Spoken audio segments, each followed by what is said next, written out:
It's Roc and Manuch with Jimmy B. Now on ESPN 620, 98.7 FM HD-2, and streaming live at Arizonasports.com. The guys are powered by the law offices of Lerner and Rowe. In a wreck and need a check? Make one call, that's all. 602-977-1900. And now on your ESPN station in Phoenix, ESPN 620, Roc and Manuch with Jimmy B. Off the bench, 105-86 Nuggets. Under 10 minutes to play. Murray crosses over on Dunn. Another step-back three is good for Jamal. He's got some things to say as he gets back on defense. And Wigman does take a knee. And that will do it to it. And Houston has come into Mountain America Stadium and handed the Sun Devils their first home field loss since November of 2023. Down 31-18. Here's a quick snap to Cook. Second down and short. Fade. Corner. End zone. Look at Shulikov. That's intercepted. And it's intercepted by the Lumberjacks. I think that's Quentin Moten on the interception. That will seal the victory for NAU. Not a great weekend for Arizona sports, with the exception of what you just heard, as the Suns, they spit out a pair of L's. Both tasted sour as their defense just vanished when it mattered most. Shooting went cold, and suddenly the Western Conference feels like it's elbowing past us in line, and a team built for June is stuck sorting out what's going on here in October. For Arizona State, upset stunner there in Tempe, a gut punch loss to Houston, and puts those preseason dreams on the edge of a cliff. Special teams miscues, penalties, zero rhythm offensively. Kenny Dillingham said it best. Execution, not enough. 5 wins feels light. Bowl eligibility suddenly isn't a lock, which I don't know if it's that much of a stretch. And then how about NAU? Bright spot for them. They took care of business to keep their Big Sky hopes alive. And the Cardinals, a week off, questions on the deck as they got a breather. And now we wait till next Monday for Monday Night Football. Welcome in, Roc and Manuch with you today out here at Biggs in Peoria. It's our home every Monday, getting you ready for tonight's Commanders and Chiefs game. At halftime, 20 fans will get an opportunity to roll the big dice for $10,000. You got great food specials. You got a great draft special, a $15 hamburger deal, which is just phenomenal. If you have not had it, it's one of the best burgers here in the west side. So we're going to have a lot of fun here today. We got a lot to get into. Rudy Carpenter will join us, get his thoughts on this ASU loss. We will also have Craig Fouhy from ABC 15 and Frank Sanders. But we start with the Suns as they stumbled twice. And we will hear from the coach coming up here at 1:15 for our rewind. You'll hear from what went on as this defense needs to get better. I think we all agree going into this season, defense. We're not seeing it. I know the sample size is small, but it's still. Tonight they have Utah, which isn't going to be easy. Even Utah's been down the last couple of years. I guess every game is going to be somewhat of a test as these guys figure out who they really are. But not good for the Suns. Losing Friday and Saturday, just getting blown out. No, there wasn't, and you're right, Roc. What defense? It was interesting. I really think until Jalen Green comes back and gets in the fold day in and day out that this team, we're not going to know really who this team is. But as far as defense is concerned, when you have a couple young guys, Iguodala and Dunn, pretty much starting the last couple of games, we just saw the lack of defense, lack of rebounding. But you got to admit it. You know, you look at these teams and you watch the Clippers and the Nuggets, and you go, are they that far ahead of the Phoenix Suns as far as team-wise and scoring and opportunities down the road? And I would say, yes, they are. And when Devin Booker turns the ball over, he's got 18 turnovers, guys, in 3 games. Got to get the ball out of his hands, either have Gillespie come in or Grayson Allen handle the ball, allow him to get to the shooting spot. But that coincides with, I think, a couple things there. The turnovers as far as the offense, knowing the rhythm, knowing the tempo, the chemistry, where guys are going. But there were several, as I saw, was it Saturday, that Book just mishandled the ball. So it's interesting to see how they're going to handle it. But tonight's game, and I think hopefully in the next 2 weeks when Jalen Green is in the lineup day in and day out, that this team will have a better accomplishments than they had these last weekend. So for Jalen Green, he misses yet another game tonight, dealing with that right hamstring strain. Dylan Brooks is questionable. He has got a sore groin. Some good news. Mark Williams is back off the injury report after sitting the Denver game with knee management. Of course, the 7-footer played in the first 2 games of the season after not playing any games in the preseason. So Suns 1 and 2, hamstrings, groins, knees. This isn't good just 1 week into the season. Already. And here's Mark Williams, 23 years old. It's a joke. He just kind of NBA's a joke. Wait a second, guys. The kid's 23. Knee soreness or load management day already. Are we going to coddle this kid and baby this kid? Sounds like it. I mean, I don't understand, Roc. I just really feel that here's a situation this young man should be playing. If they got to go 3 nights back to back, so be it. He's 23. And it seems like if that's the MO, I got to imagine the Charles Barkleys of the world, a lot of guys are just going nuts seeing these young guys load manage just to make sure they can last the season. You have an update, Connor? Not an update, but I do want to just put out there. Remember, this is the same guy who last year was traded to the Lakers. However, the physical fell through. So this is somebody who we're known to have some injury issues. And man, it's just coming to light here. So early. It's kind of a joke because there are some big-time Suns fans out there that thought this was, Williams, he's going to be the difference maker, the big 7-footer. And then you know the history of him from where he played, and then, of course, what Connor just brought up with Los Angeles. Come on, and here we are. He didn't play any preseason games, and he takes a knee management day. You know, they're calling it knee management. What is knee management day, Roc? It's ice, jacuzzi, stretch, and then more ice, couple Tylenol, and just rest him. I mean, they got a 23-year-old's going to have to be paced the entire year. The league continues to be soft. Then why would they make the move? I mean, if you know you're going to have to deal with this, why wouldn't you go get somebody maybe not quite as talented, but you can rely on and let them develop? But remember what the owner said, and Matt Ishbia, it's not about wins. It's all about culture. Well, if it's culture, your butt should be playing at 23 years old. And knee management? It's so load management, knee management. They're entitled. What's next? Brain management? Somebody needs a mental health day. Okay, I get it. Maybe but that's like 2 or 3 or 4 days. That's a whole nother realm. But Mark Williams, as talented as this young man is, should be in the lineup. Well, come on. Well, what we saw, if he doesn't play, how can he be that good? Well, what little we saw is a backup role in the first game. I watch him run the floor. He rebounds. He's a decent shooter. He's an NBA player. He should do all those. Yeah, but I mean, you would think, Roc, that this kid would be all right. I'm healed up. Why would if he was do all offseason? Wait, that's it. That's my thoughts. What was going on in the offseason? Was he not healthy with the training camp? I didn't see him. Yeah, he sat out the entire training camp. Why? 4 or 5 months. Why? You could tell. God. Most injuries heal in 4 months. Well, you would think he would be chomping at the bit, unless he had knee surgery that we don't know about. Well, if there's anyway, also over the weekend, Houston and Arizona State, as Houston came into Tempe and just stunned the Sun Devils. The Cougars blasted out a 24-0 lead. Yep. And then they held on and they snapped the home game winning streak. As you heard Healy from the Open as they snapped that 10-game home winning streak. And the Cougars were playing with heavy hearts. I mean, they hours after the sudden passing of their strength coach, Kurt Hester, that weighed on them, and it probably gave them an extra boost to be on the road. And you're feeling like crap because you just lost your strength and conditioning coach. That was amazing. Who spends more time with these players than anybody. And had been there a long time as well, too. And, that's just, you get motivated in different ways. And to have that, to your point, happen that Saturday. And then to go out there because they manhandled ASU on the offensive side, the defensive side. And you got to remember, they had a touchdown call back. They got a field goal out of it. Otherwise, this thing might have been 31-0 by the time that fourth quarter started. And I tell you what, Roc, 12 penalties.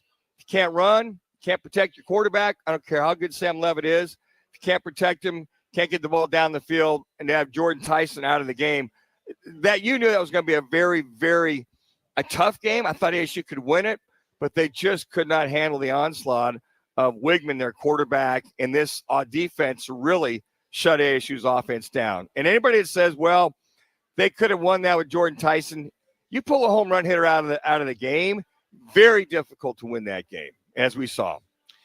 And then a lot of talk today and last night about Kenny Dillingham. You know, his name is being mentioned for a lot of jobs, specifically now the LSU job, which could definitely happen.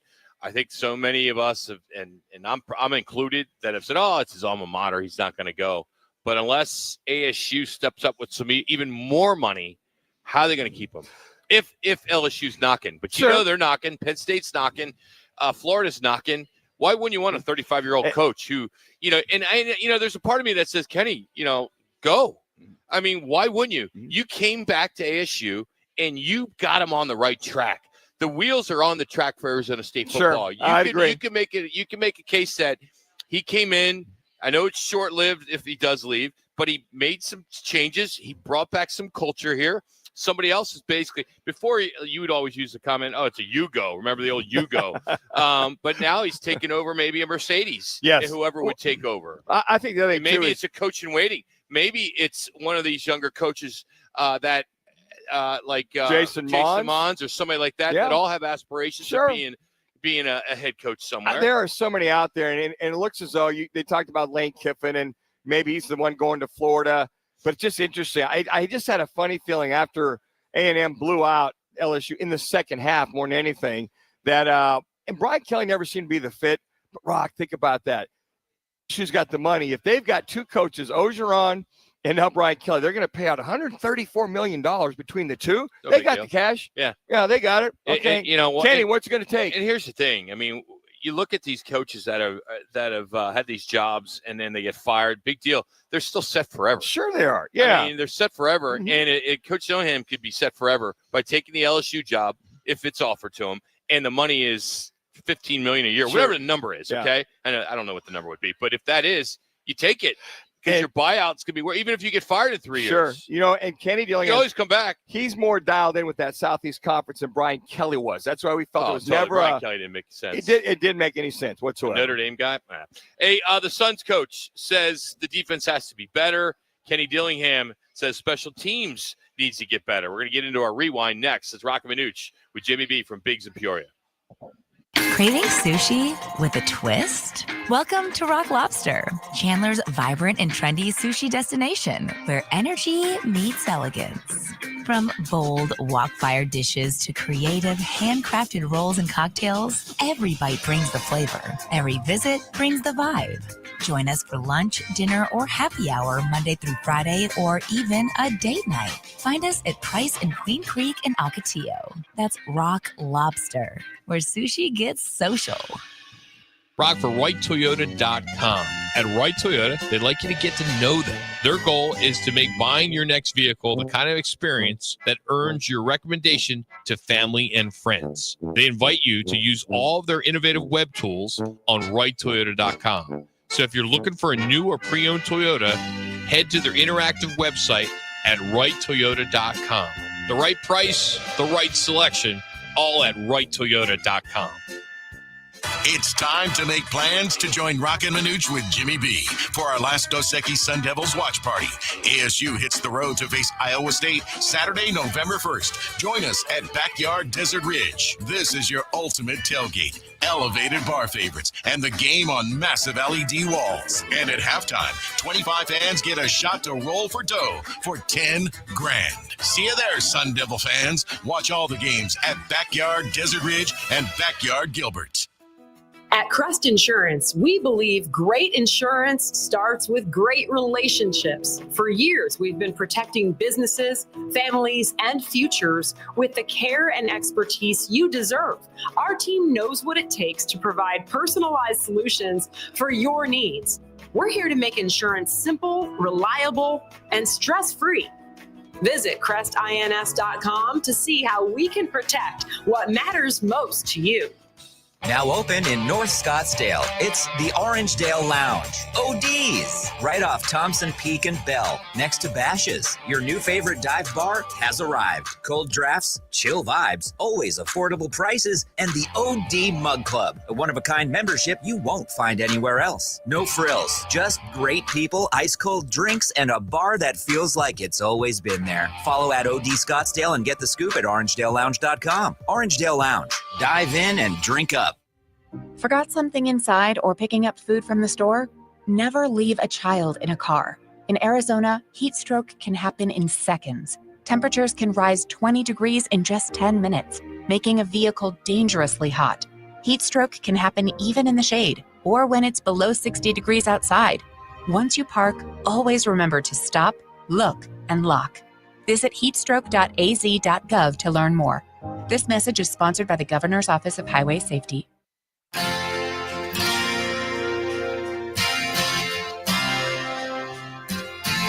Now it's time for our Replay Rewind.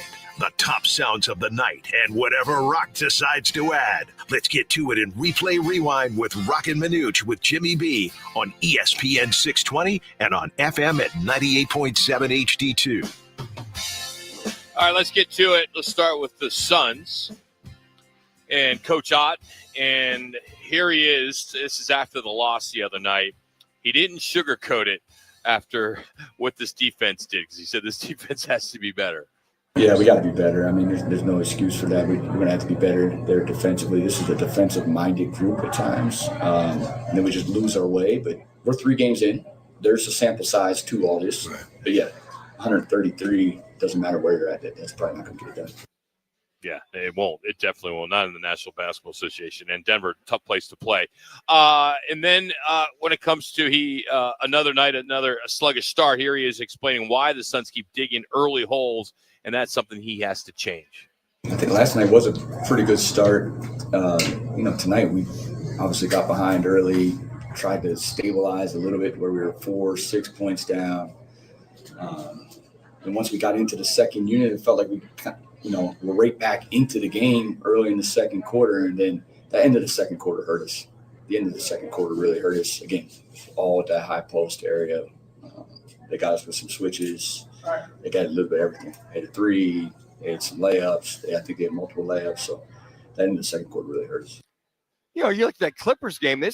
Their second unit was phenomenal. I mean, what they do in the second half, and they bring it's almost like another line in hockey. The talent that they have to bring in there, Suns just couldn't compete with that. And then last night's the second thing. You look at the guys coming off the bench for Denver, or Saturday coming off for Denver, they just couldn't compete with it. It just, I know the energy's there, just like guys are out of place on some of these switches, like the alley-oop to Jordan or to Gordon at one time. I mean, so many times in that Denver Nuggets game, guys were wide open. Alley-oops, Murray going right by a couple of guys, just going right to the rim. With nobody contesting him. It's just another one of those things. You go, guys, somebody get in front of somebody and do something, foul them hard or something of that nature. We're seeing that continue on with this group as well. All right, last one with the Suns. Here's the coach talking about Booker's mindset and how the turnovers hurt the Suns' rhythm. Yeah, they're aggressive on him. Right. They're really aggressive on him, and I think it was a little bit of everything. That's always how it is. When something like that happens, it's always a little bit of everything. It's maybe not a great catch, not a great pass, great spacing. They're obviously aggressive with him. That's what they're trying to do, take it out of his hands. Thought last night he made great reads. Again, I think tonight he easily could have had 10 assists. So we'll keep trying to figure it out. That's what we're here to do. We have 79 games left every day. Got to continue to get better, try to find solutions for our group. That's not going to change. 9 turnovers. Yeah, and he's at 18 in 3 games, and that's not good either. You figure out, get the ball out of his hands, set him up, come off screens. I mean, they've averaged, 16 turnovers the first 3 games, 19 in Saturday's game. So hopefully he gets this straightened up, or we're going to see deja vu all over again. We did the last 3 years. All right, we're doing our replay rewind here from Biggs in Peoria. Now we turn our attention to Arizona State and Coach Kenny Dillingham.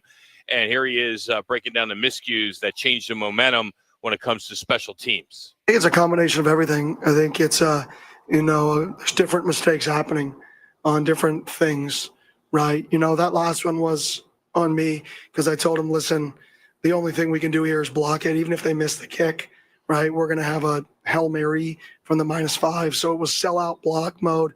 I told him I would take a penalty, right? So that wasn't – the last one was 100% on me, just situationally, just – the block return is really your best chance to win that game. So kind of sold out, but all the other stuff is just a combination of things. Yeah, it's unfortunate. You had a couple missed field goals from Jesus, who's pretty much been automatic, but a little bit of a high snap on the first one, but still you got to make that. It was a chip shot. The second one, you got to make that. That puts you behind the 8 ball, Rock, when you're struggling to score inside the red zone. And, we bemoaned the fact last week they just really struggled. But if you can get 3, I mean, that's 6 points typically. And if you think about it, if they don't allow that last score, they have a chance to go down, at least get in field goal range and maybe win that football game. But again, once again, the special teams pretty much defunct any kind of chance of getting back in this game. So he had no excuses for the loss to Houston. He says ASU just simply didn't perform at the level needed to beat a good team. That's a good football team. This league is filled with good football teams. That's a good football team. And when you don't play good enough and you face a good football team and there's no takeaway, they get a takeaway and you don't get a takeaway, there's a lot of, you're not going to win many of those games versus good teams. Yeah, they were 7 for 15 on third down conversions. Sun Devils, this is where you miss a running game in a top receiver. Barely a 33%, 5 for 15. And they only had the ball, which stopped their drive. Only 22 minutes in the game, where the Devils have been pretty good in their wins of controlling the clock, third down conversions. But what hurt them on a touchdown and a couple of conversions are the 12 penalties. One of the 12 penalties would come back to hunt them throughout the entire game. All right, 2 more cuts, and these have to do with Sam Levitt. Of course, one of the top playmakers on this team, but he couldn't stay on the field. Here's Coach explaining why Sam Levitt was in and out of the lineup. Well, Sam got retweaked there at the end. So he got tweaked at the beginning. We sent him in there, got some imaging. He wanted to go right back in, and I said, no, you're going to get imaging before you go back in. I don't care how you feel. And then he came back, and then at the end he tweaked himself again, so we held him out. And Jeff did a really nice job moving the ball down the field, moved all the way down the field, scored a touchdown, 2-minute drill. And then there at the end, bang, bang play, great play by them to knock the ball out. And that's unfortunate. The one time he tweaked it early in the game, he also looked like he might have got dinged a little bit. His head hit the turf pretty hard. And then coming back, that's the most I've seen Sam Levitt get hit time and time and time again. I mean, he hung in there pretty good, but I think it was wise to pull him out and have Jeff Sims, who I thought did a good job. That last throw, as he talked about, could have been a first down, but the defensive back pretty much, as he said, bang, bang, ball hits the receiver's hands, and that defensive back came and just separated him from the ball. So aside from that, they still had a chance. As bad as they played those for 3 quarters, Devils still had a chance to get back into this game. Of course, the biggest story is Sam Levitt and his injury and why it's been quiet. Of course, he missed Utah, then came back against Texas Tech. Here's Dillingham somewhat clearing the air. 2 different things. So, 2 different things throughout the game. And, I don't want to comment on the second. The first one was just kind of, a scare, hopefully, based off what we saw. The second one, we got to get more, look into it more before I really comment on it. I think the first one, the scare might have been the head. They thought he might have been dinged. The second one, it's obvious as he was limping off the field, is that ankle. And, you got Iowa State this weekend. Will he be healthy enough to play?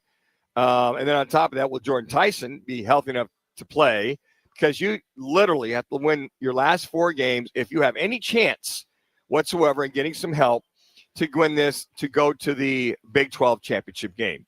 So it's got to be all hands on deck. But if they feel we need to hold him back because of the ankle and Jordan Tyson because of the hamstring, then Sims will be the guy like he was against Cincinnati last year. I don't understand how it needs to be so secret. Why it has to be so secret? Well, it's a HIPAA thing, Rock. They can't, in college, they're not allowed to divulge injuries or what the situation is. Now, when he said scary, because when he hit his head, he kind of looked up and he looked dazed. And then the second one, I think is obvious for everybody, is the ankle because he was limping. And I think at that point, Kenny said, kid, we love you, but enough's enough. You're banged up. All right, today's Replay Rewind is brought to you by the law offices of Lerner and Rowe. In a wreck, need a check? Just make one call. That's all, 602-977-1900, and always online at lernerandrowe.com. Sure, the Kenny Dillingham talk is starting to get some momentum when it comes to some of these big-time jobs that are out there, and the fact with the transfer portal, you can take all your best players with you. He could take Sam Levitt to LSU or Florida or Penn State if those jobs are open. There's just so many good jobs. The Stanford job, the UCLA job. Arkansas is not a bad job. It's SEC. I mean, you could go on and on with these jobs that are there. And, Kenny's in a great situation if they have some money to pay him because he's going to get paid. Would you ever, I don't know, Roc, in modern era. It's never happened. Yeah. Yeah, 8 top jobs. I mean, I thought about that. Besides some of the other jobs that'll be coming shaky and loose as well, too. So, and, you mentioned UCLA. There's another one. But it's all about being able to get the athletes and pay those athletes. That's the bottom line. If you're going to be a coach, you're going to someone win a championship, you got to have the money, have the athletes. You have to. And 3 of the top 4 buyouts. Kelly's $54 million. Franklin was $49 million. Napier's $21.5 million. You go down, Gundy's 15. Pittman was 9. Virginia Tech was 7. UCLA 6. Oregon State 4. UAB was even 3. Norvell at Colorado was 1.5. Why wouldn't you take a chance and jump and just get a piece of it? Roc, a piece of it, right? I mean, there's so many great jobs right now. You brought that for a young coach in his late 30s to go back to the SEC, go get the players, know you have the money, know you don't have to fight for this or fight for that. Not that he is with Graham Rossini, but I'm just telling that's a plum job to be if you want to win it all, year in and year out, not just once every 3 or 4 years, and have those athletes and get the guys you want. Sam Levitt, maybe like the Jaden Daniels way of life, right? He went to LSU to win. That could be a cornerstone for your career. Exactly. And you also look at this, and ASU's not going to the playoff. They're going to be available. No. Lane Kiffin is going to the playoff, most likely. Mm-hmm. So those big schools are going to have to wait. But if they don't want to wait, Missouri, that head coach, he's not going anywhere. No, I mean, he's not going to playoffs, so he's going to be available. Mm-hmm. So there's a lot of good coaches that are going to be available for this. So we'll have to see. All right, so who's to blame for what happened on Saturday? Is it special teams? Is it Sam Levitt? Is it the coaching? Because ASU's Big 12 hopes just took a punch. Rudy Carpenter brings the truth next. But first, here is a Biggs ESPN 620 Sports Center update with Laz.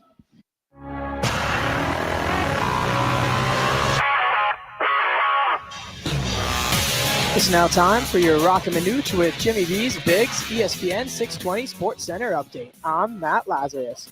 Game 3 of the World Series is tonight as the series shifts to Los Angeles with the Blue Jays and Dodgers even at 1 game apiece after splitting in Toronto.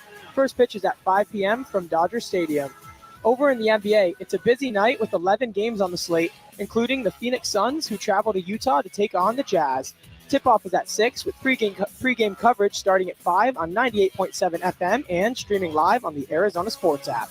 It's Monday Night Football at Biggs American Bar and Grill. We're live in the P83 district in Peoria, right across from the Peoria Sports Complex at 83rd Avenue and Bell Road. Tonight, $15 Biggs burgers built for game day and $7 draft beer mugs all night. Plus, at halftime, 20 fans roll the big dice for their shot at $10,000 cash. We'll see you tonight at Biggs, where the West Valley goes for football. Rudy Carpenter, next. Life's a sprint, and you need a quick pick-me-up. Meet G2G protein bars, the ultimate grab-and-go meal replacement. Whether you're hustling in the office, enjoying a day on the links, or conquering the daily grind, G2G is your perfect fuel. Score an 8-pack at your local Costco's refrigerated section, or explore amazing flavors at G2GBar.com. Quick, delicious, and power-packed. G2G protein bars, setting the pace for your energetic lifestyle. Join the team at the largest towing company in the state, All City Towing. We're hiring dispatchers, call takers, lot attendants, drivers, and customer service personnel. Enjoy benefits like the state's most advanced towing equipment, set work schedules, a healthy 401k employer match, health benefits, employer paid life insurance, and a monthly fuel allowance. Ready to take your career to the next level? Visit us at allcitytowing.com. All City Towing, where your future is on the move. Need to feed a crowd? Let Venencia's bring the flavor to your next event. We know you have a lot of options when feeding a large group. Ordering directly from Venencia's means you get the best service and the absolute best pricing. There's no per-person fee. Just tell us how many people you need to feed, and we'll come up with a perfect plan to ensure everyone's well-fed and happy. Grad party, office celebration, family reunion. Invite Venencia's to the table. Text catering to 411-24/7. That's catering to 411-247 or Venencias.com. Tired of the same old weekend routine? Then head to Putting World. Experience an elevated 18-hole golf adventure followed by delicious eats, handcrafted cocktails, and live music at our chef-driven restaurant, Bar 19. Enjoy daily specials and happy hour deals that are sure to keep your wallet happy. Birdies, bites, and brews await. Check out this week's live music schedule at puttingworld.com or just swing on by Putting World, located in the Scottsdale Promenade. Eat it, drink it, sink it. Putting World. Another Arizona storm season's rolling through. Before the next big downpour hits, call State 48 Roofing for your free roof inspection. Whether it's cracked tiles, flat roofs, or old shingles, don't wait for leaks to show up. State 48 Roofing is Arizona's #1 referred roofer, trusted for over a decade in both residential and commercial roofing. Protect your home, protect your business with State 48 Roofing. Visit state48roofing.com or call 480-268-4509 today. It's back. Sign up now for the Roc and Manuch with Jimmy B annual Pro Football Pick'em contest, powered by all 5 Twin Peaks locations. Pick the winners each week, score great prizes all season long, and earn bragging rights until next year. And don't forget, the guys are live every Thursday from 1 to 4 to kick off your football weekend at one of the 5 Valley Twin Peaks lodges. It's free to play and easy to join. Just head to fanpick'em.com. That's fanpick'em.com, powered by Twin Peaks. Eats, drinks, scenic views, and your home for pro football. Here to talk football is former Sun Devil and NFL quarterback Rudy Carpenter, who went 3-0 against that team in Tucson. Deep ball again by Rudy Carpenter. He reads it, it's zone coverage, gets behind the safety. Rudy Carpenter now on Roc and Manuch with Jimmy B on ESPN 620. 3rd and 8 at the Houston 27-yard line. ASU did a nice job of not substituting personnel, not letting Houston substitute people and run the clock off. 5.5 to go. Sims drops back, throws downfield, caught at the 10-yard line, caught and in for a touchdown. Shimon Mateer made the catch and went in for the touchdown, a 27-yard touchdown. Houston just didn't beat Arizona State. They exposed every crack, the special teams, the penalties everywhere, an offense that was asleep for 3 quarters. Joining us now, Rudy Carpenter, to break it all down. Rudy, how does a team with conference title hopes come out so flat at home? What do you think is the reason for that? Well, I mean, I think Kenny addressed this a little bit. He tried to make it known that, it's not an excuse and, blah, blah, blah. But I mean, I think it's just true. I mean, without a shadow of a doubt, Jordan Tyson is your most explosive player, your biggest playmaker, the guy that, is responsible for, a lot of your, big explosive plays this year and last year and your touchdowns, et cetera, et cetera. And when you lose a guy like that, it really, really, really hurts your offense and the things that you're able to do. And I think when you couple that with, a Sam Levitt that is, probably only somewhere between, maybe around 60% healthy, I think it makes it really tough, along with all of the other injuries that they've endured this year, especially on the offensive side. Well, on top of that, I think, Rudy, couple things is just the penalties after a big play, like Mateer's first touchdown, one-handed grab gets called back for illegal motion, holding calls, can't get the running game. It just seemed like with this offensive line, they could just never get any rhythm. And if I hear you correctly, you got to be pretty picture perfect if you've got a banged-up quarterback and your home run hitters out of the lineup. Well, yeah, I think their starting center has been out too, right? Right. And I mean, is Udo still out as well? I mean, they got a lot of guys that are out and haven't played, and I think that, like I said, that makes it very, very difficult. Yeah, there's you can't.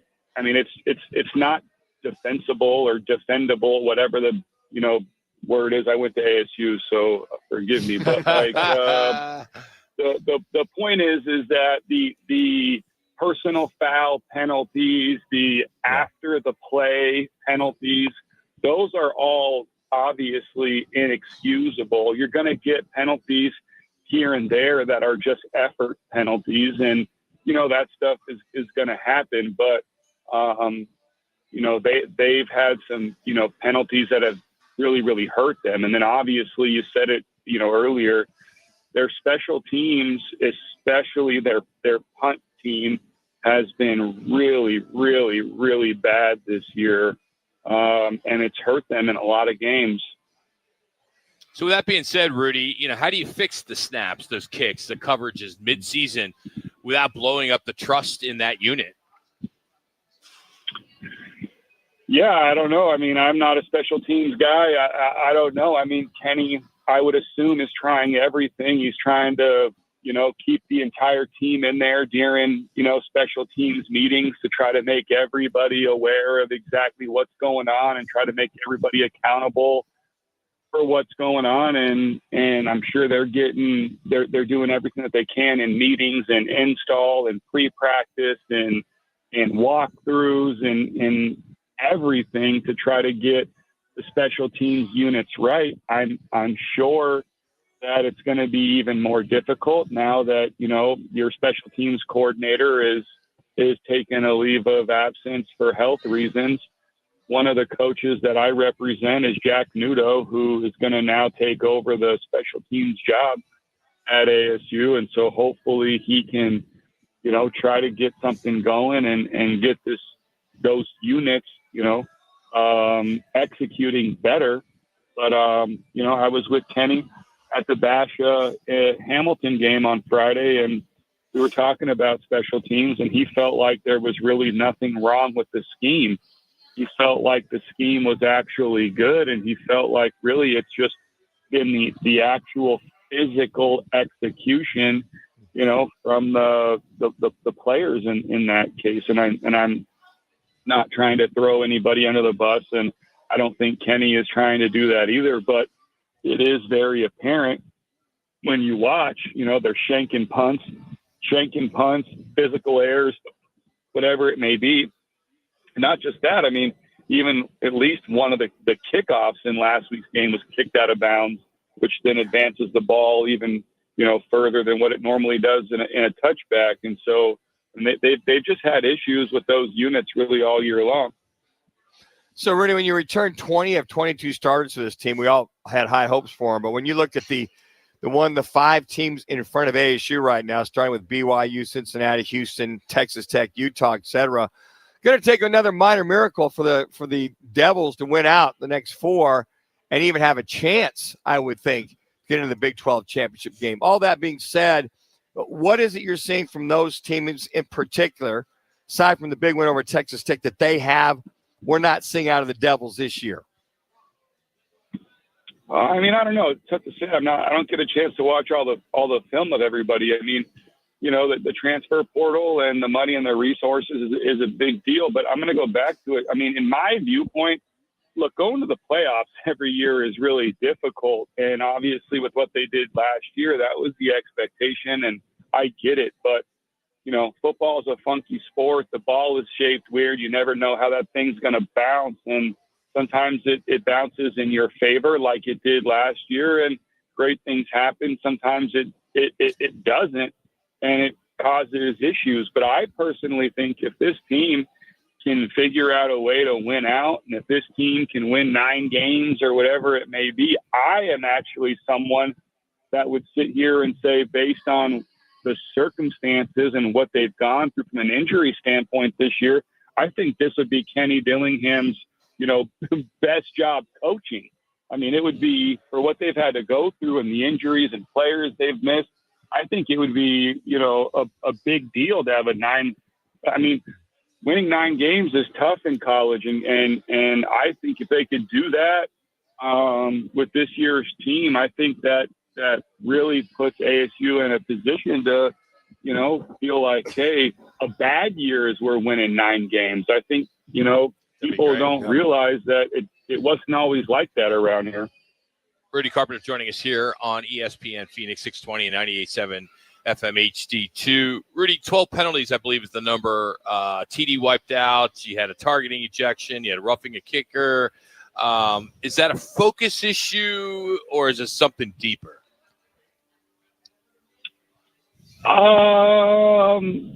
Yeah, I think it's a mixture of everything. I think that when you look at everything and injuries that have gone on and maybe some of the losses that they've had or some of the things that have happened, I think sometimes that causes frustration. And sometimes when you get frustrated and you have that emotion, that's when you get some of the dumb penalties, some of the, targeting or roughing the kicker or things of that nature. Sometimes that happens, right? I think sometimes when you have had the number of injuries that they've had, now you're playing, new guys, players that haven't played as much, inexperience. That's going to be, a cause of penalties as well. I think you said it a little bit earlier, like, I think the big issue and maybe the reason why some people feel a little dejected about what ASU is doing right now is simply because they returned so many starters from a championship team and a playoff team, including your quote unquote Heisman Trophy quarterback candidate or, the number one receiver off the board in the NFL draft in Jordan Tyson, most likely that the expectations were through the roof, I think. And, like I said, unfortunately, they've had to deal with a lot of, serious injuries that I think have changed the way that they've had to call games, the way that they've had to strategize, the way that they've had to do everything. And it's made a big difference, along with the fact that, your quarterback who you depend on heavily has really not been healthy. And it seems that it's not just a foot or it's not just a whatever. With Sam, it seems like it's a bunch of different things that he's been dealing with. Rudy, one more just to get your take on all these big-time, high-profile jobs that are now open in college football. Of course, Kelly out at LSU, and, of course, Kenny's name is being brought up. Does ASU, you know how this works, does ASU have some more money they can find to give him another raise because he could get poached? Yeah, I mean, look, there's a lot of jobs, and I think there's some more that are going to open. I think Florida State's going to open. I think North Carolina State might open. I think Wisconsin is going to open. I think Auburn could open. I think Baylor could open. There's a lot of jobs that I think could still open. And, of course, when you have a young head coach like Kenny who, has been doing what he's been doing, of course, his name's going to get floated. His agent, Clint Dowdle, is going to do a good job and try to get his name out there in the rumor mill because that's ultimately what leads to some of these contract extensions and or pay raises, right? And these coaches use that stuff to get pay raises. And even in Kenny's, place, Kenny's, I'm sure he wants to make more money, but I also think he's looking to get his coaches paid more money. It's one way to make these jobs more attractive is to get your assistants paid more, makes other coaches around the country say, man, I'd like to get to ASU. They're really paying their coordinators, they're paying their position coaches, et cetera, et cetera. So there's a lot of reasons for Kenny why he would enjoy a pay raise. But I also think that, Kenny would have to be, I don't want to say a fraud in order to take a new job, because I would never blame somebody for taking a new job at a bigger university for more money or whatever. But everything that Kenny's talked about as far as wanting to be here and this being his dream job and how much more money do you really need? I mean, he's making a lot of money now. I personally just think that if Kenny believes that ASU and the administration here is doing everything in their power to give him as much resources as possible to compete, I think that Kenny is going to be happy staying here for as long as he possibly can.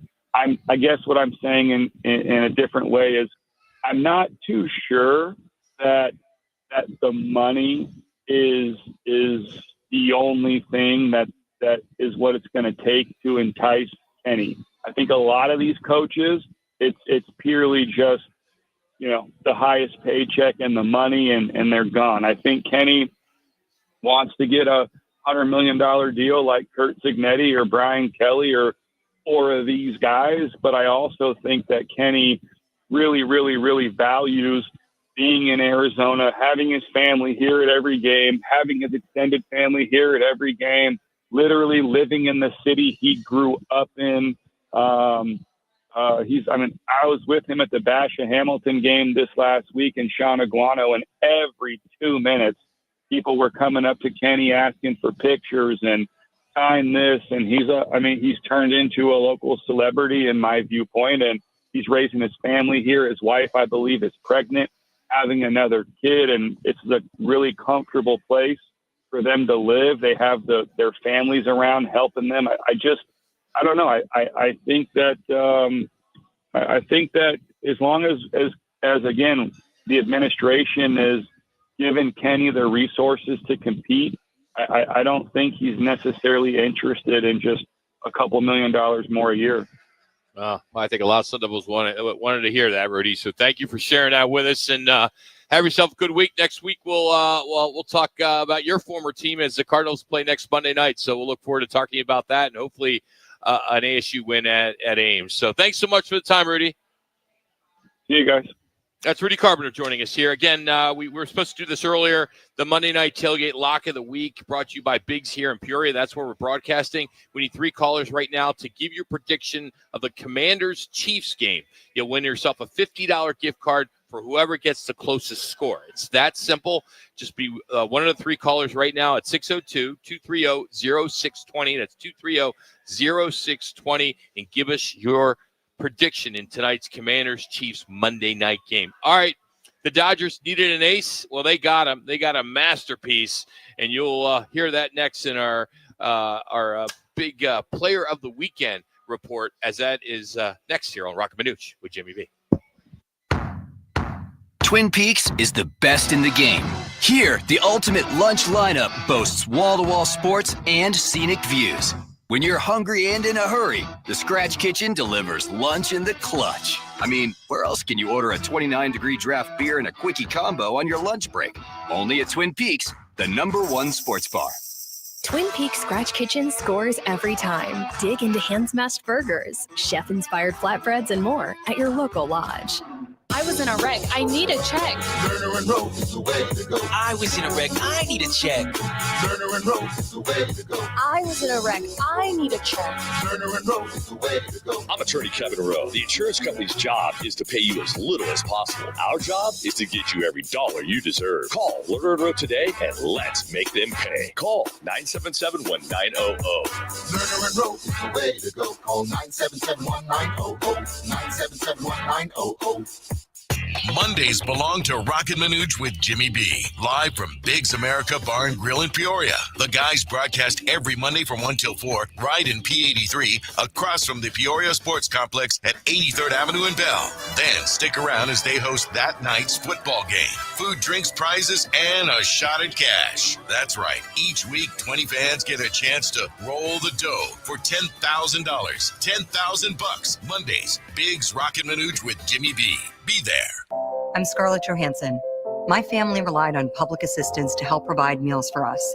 These meals fueled my involvement in theater and the arts as a child, which fostered my love for acting. The Feeding America network of food banks helps millions of people put food on the table. You can join the movement to end hunger by donating, volunteering, and advocating.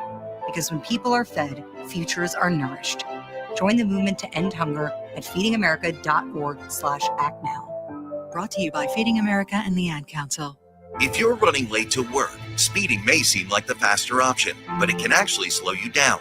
Speeding puts you, your loved ones, and everyone else on the road at risk. It's a dangerous habit that can lead to crashes, fines, and even fatalities. Remember, speeding makes it harder to stop quickly for pedestrians, road crews, or even the unexpected. Speeding is illegal. Slowing down saves lives. For more information, visit slowdown.az.gov. This message is sponsored by the Governor's Office of Highway Safety. When driving in Arizona, move over or slow down for any flashing lights. Move over for tow truck drivers, highway crews, and emergency responders. Move over for any vehicle with its hazards flashing. Because at 65 miles per hour, a vehicle travels over 95 feet in 1 second. 1 second that could change everything. When you move over for anyone, you're not just doing it for them, you're doing it for their families. Their lives are flashing before your eyes. Move over, Arizona. Every vehicle, every time. It's the law. Please visit moveoveraz.org. This message is brought to you by ADOT and this station.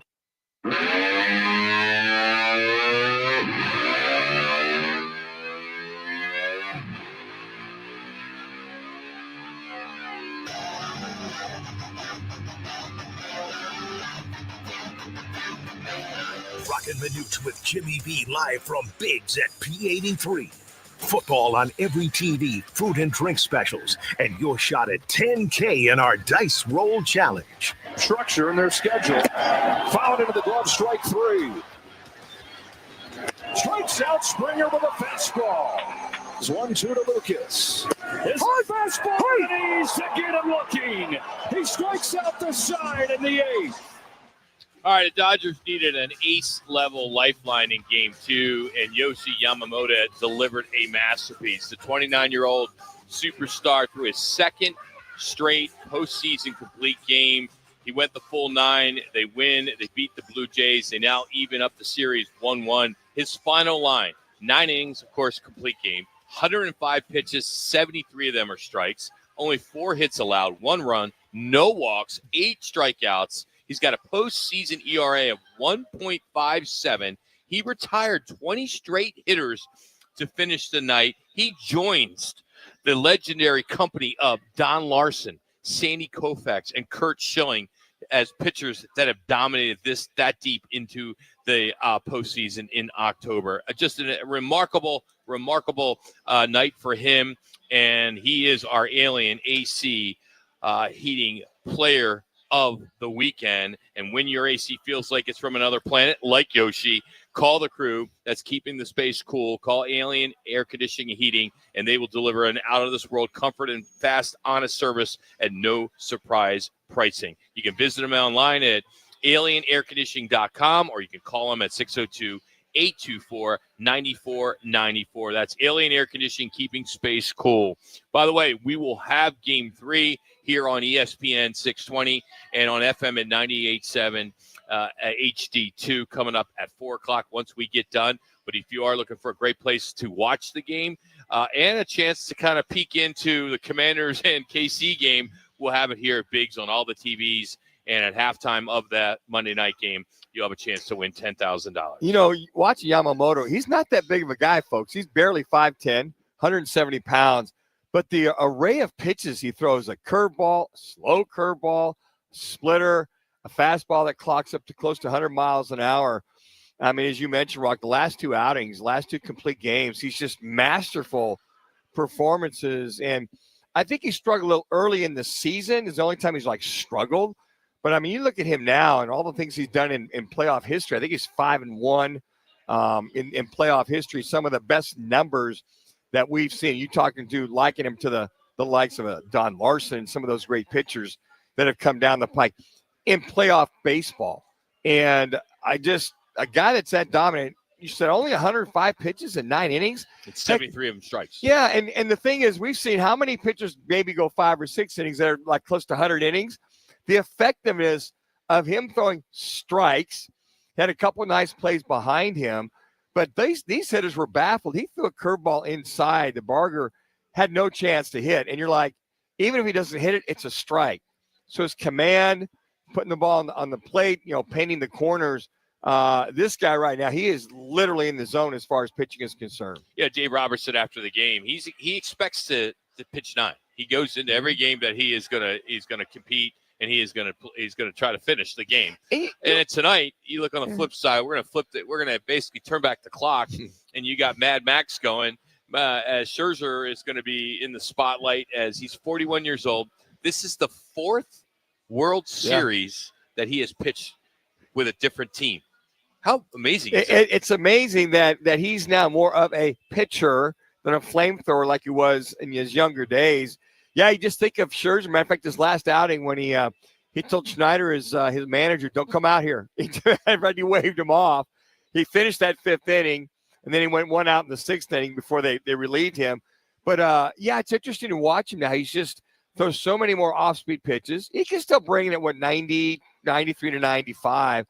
But he just looks like he's more in control at 41 years old. And he's, quite frankly, he's admitted he's pitching better than he has in the last couple of years because he's now learned how to pitch versus just be that flamethrower, hard-throwing guy he was years ago. And Tyler Glasnow will go for the Dodgers. But, it's Shohei Ohtani, it's Mookie Betts, and it's Freddie Freeman who have been sub-250 in the series so far. If they don't wake up, this will be a huge upset if Toronto could win the series. I still have the Dodgers in 5, but if these guys don't wake up, and there's some talk of moving Ohtani down the lineup.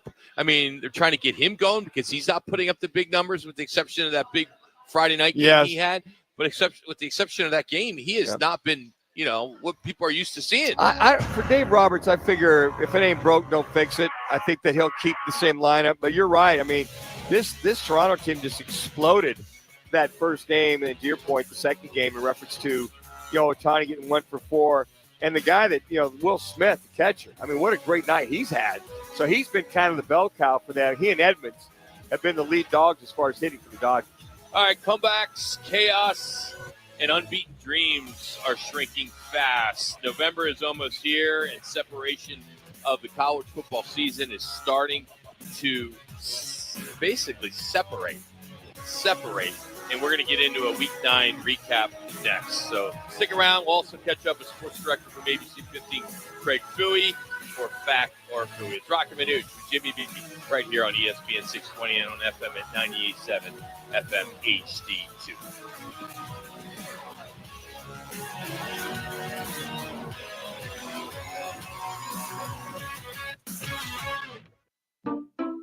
At Fisher Investments, we may seem like other money managers, but we're different. Are you really that different than the rest of us? We are. As a fiduciary, we always focus on what's best for our clients. What services do you offer besides investing? We have a team of specialists in financial planning, estate planning, and more. Your clients rely on you for all that? Yes, we ensure clients receive unparalleled service at every step of the relationship. Okay, but you still sell commission-based products, right? No, because we believe that's a conflict of interest. We prioritize service over sales goals. So then how do your fees work? We have a simple and transparent fee that's a percentage of our clients' portfolios. So we do better when our clients do better. Wow, we're more different than I thought. At Fisher Investments, we're clearly different. Learn more at fisherinvestments.com.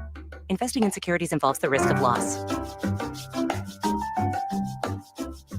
Football season equals the tailgate season, which means the Ford F-150 at our Desert Ford dealers. Yep, Paul Calvisi are just the best-selling line of trucks for 48 years running. All right, so how? Why? Well, it's no one thing. It's the combination of everything, right? From smart tech to powerful engines. You want productivity? How about available built-in electrical power and a convenient tailgate work surface? You can customize the F-150 pickup to fit your needs. And right now, get 3.9% APR Ford credit financing for 72 months plus $2,750 in cash back on a 2025 Ford F-150 XLT 2.7-liter truck. Yep, get 3.9% APR Ford credit financing for 72 months plus $2,750 cash back on a 2025 Ford F-150 XLT 2.7-liter truck. But hurry, these deals won't last long at our Desert Ford dealers. Just click buyfordnow.com. That's buyfordnow.com. Twin Peaks is the best in the game. Here, your favorite drafts are poured at a frosty 29 degrees, and rare barrel-aged whiskeys are served just the way you want them. It's bigger game days and bolder fight nights. I mean, where else can you find a scratch kitchen that always comes in clutch every day from lunch to late night? Only at Twin Peaks, the #1 sports bar. Twin Peaks Scratch Kitchen scores every time. Dig into hand-smashed burgers, chef-inspired flatbreads, and more at your local lodge. I was in a wreck. I need a check. Turner and Roc is the way to go. I was in a wreck. I need a check. Turner and Roc is the way to go. I was in a wreck. I need a check. Turner and Roc is the way to go. I'm Kevin Rowe from Lerner and Rowe, and we've been serving Arizonans for 20 years. Make the best choice after an accident. Call 977-1900. That's 977-1900. Lerner and Roc is the way to go. Call 977-1900, 977-1900. KTAR AM Phoenix, Arizona's home for the worldwide leader in sports. Is ESPN 620.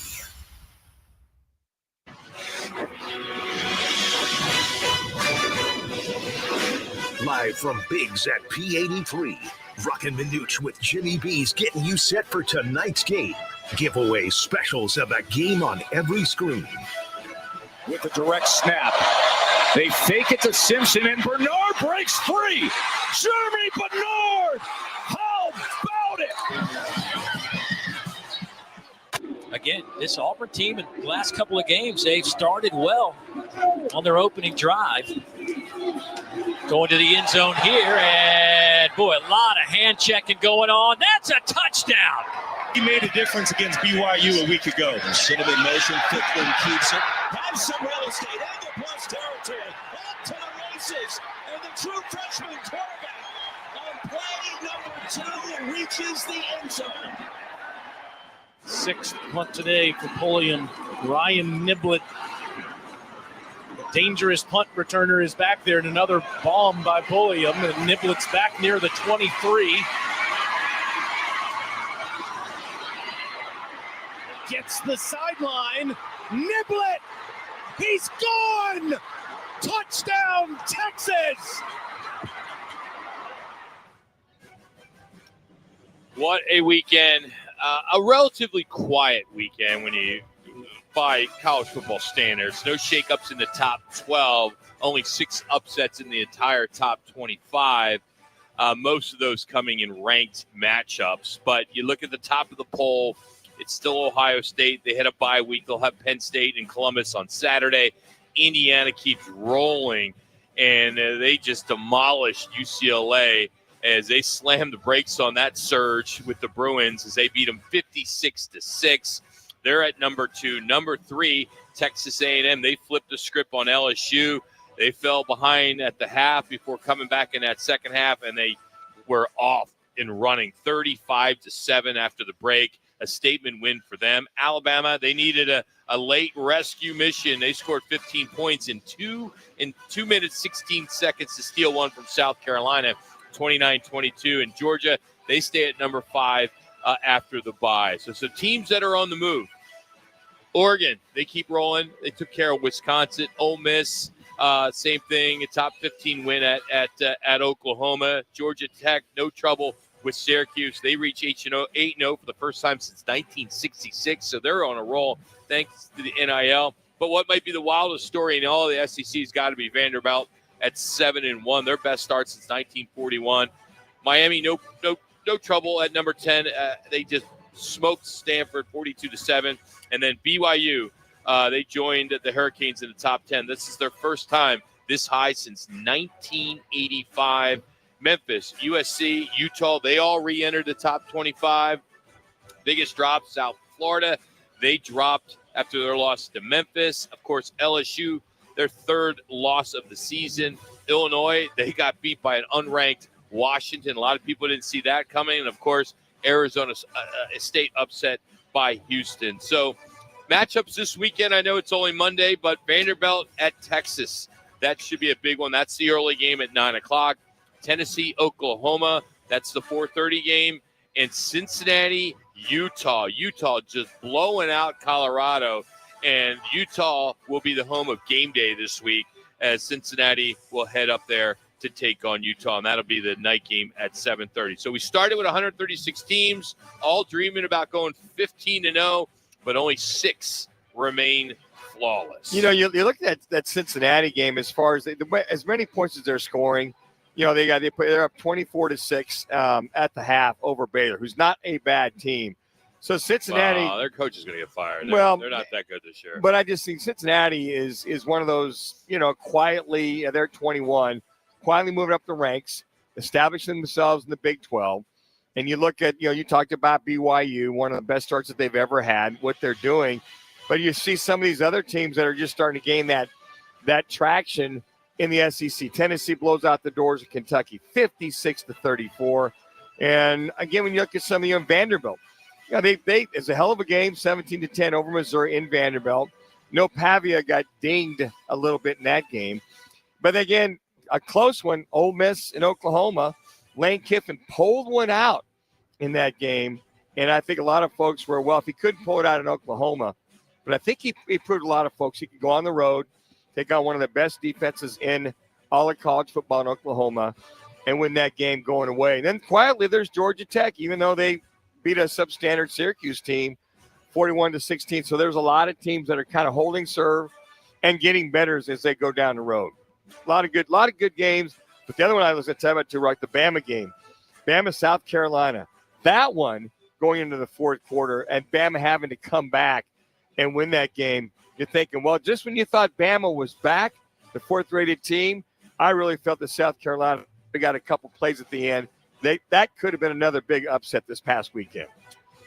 I'll give a little love to Connor and the FBS as North Dakota State didn't just win the Dakota marker. They owned it.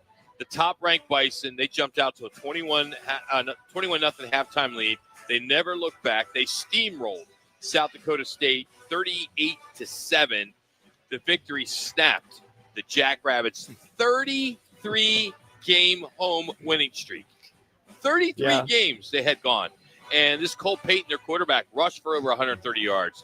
Four on the ground, touchdowns on the ground. And then 243 yards. I mean, he basically single-handedly won that game for them. Yeah, and to see South Dakota State cruise last year and then see North Dakota State, I watched some of that game a little bit, and they just manhandled South Dakota State. And you're right, this quarterback, a lot of these kids are unaware of as far as the kind of prowess that they have with these teams that they're playing. So North Dakota State, not that they were ever off the map, but back as far as that conference is concerned and manhandling South Dakota State University. Matter of fact, I want to say the South Dakota State University quarterback moved on. Connor, correct me if I'm wrong. He transferred out after last year to go to another bigger university one way or the other because they're missing that kid as well. All right, the coaching. Another coach goes. You heard it by now. Brian Kelly is out at LSU, and the price tag looks something like a Powerball ticket, right? Sure does. I mean, he is owed nearly $54 million in the buyout. It's the second largest in college football history. It only trails Jimbo Fisher's $76 million golden parachute. But what's interesting about this decision, it didn't happen in the AD's office. The governor of Louisiana was in the room. The boosters were dialing in. There was a lot of people that had their say in this in this firing. He finishes, that being Brian Kelly, 34-14, little more than 3 seasons there. That's not good enough for LSU. They want to be in the playoffs, playoff or bust basically for them. But he now becomes, that being Brian Kelly, the 7th Power 4 coach fired this year. I mean, this 12-team playoff era has changed everything. It's through the roof when it comes to these changes, and the buyouts are so big. Why wouldn't you leave wherever you are to get paid? Because even if it doesn't work at LSU, Kenny, you go there for 2 years, you're in the SEC, you're going to get fired, and you're going to walk with $50 million minimum. And you're going to get some of the top-notch athletes, not only in the Southeast, but throughout the nation to come into LSU or the Floridas. As I look at the two plums right now in reference to the Southeast Conference and having the ability to pay them and go get those kids specifically from the Southeast part of the United States. All right, so when you look at the top college jobs, this is my list. I think number one, LSU is the number one job. Lane Kiffin, of course, they're looking at him. I don't know who the right guy is for that job, but there's some pretty big targets, I'm sure, that are buzzing around there in the Southeast Conference. You got Penn State at number 2. Jed Fish's name has come up. Kenny's name's come up. Urban Meyer's big one right now. You keep hearing. Florida would be number 3. I mean, that state's rich with talent. Florida, you got the SEC there. Lane Kiffin's, of course, his name has been brought up there. Oklahoma State. The Big 12 is wide open. Sure. You could go into the Oklahoma State and you can turn that program around. You got a lot of money, and there's some coaches out there that make some sense that are looking for like a program building type job. Virginia Tech, you can win the ACC. Clemson's been down, and Miami, well, they're back. Hey, If Virginia can get their program where at, Virginia Tech can get the same thing. Yeah, I mean, it would make a lot of sense. Arkansas, you got money, you got support, you still got the SEC, but that is a grind. Stanford, Andrew Luck's trying to build that program there. They're in the ACC now. Good luck with that one. I know good luck. It's tough to get guys there because the academics yes. and all that. UCLA, a Big Ten brand, the SoCal talent.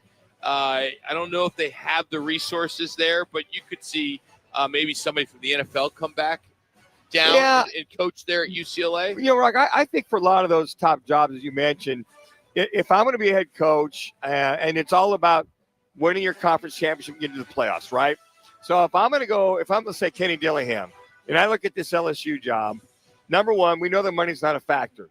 Number two, it's going to be expected that within a year to 2 years, you know, you should be able to compete, number one, for the SEC conference title. Now, you got to go get the athletes to compete with the Georgias and the Alabamas and the Tennessees and the Floridas, as you mentioned. Now, Florida may take a couple years no matter who they bring in. I don't think so, Manuch, because Florida, you got 250 miles of talent.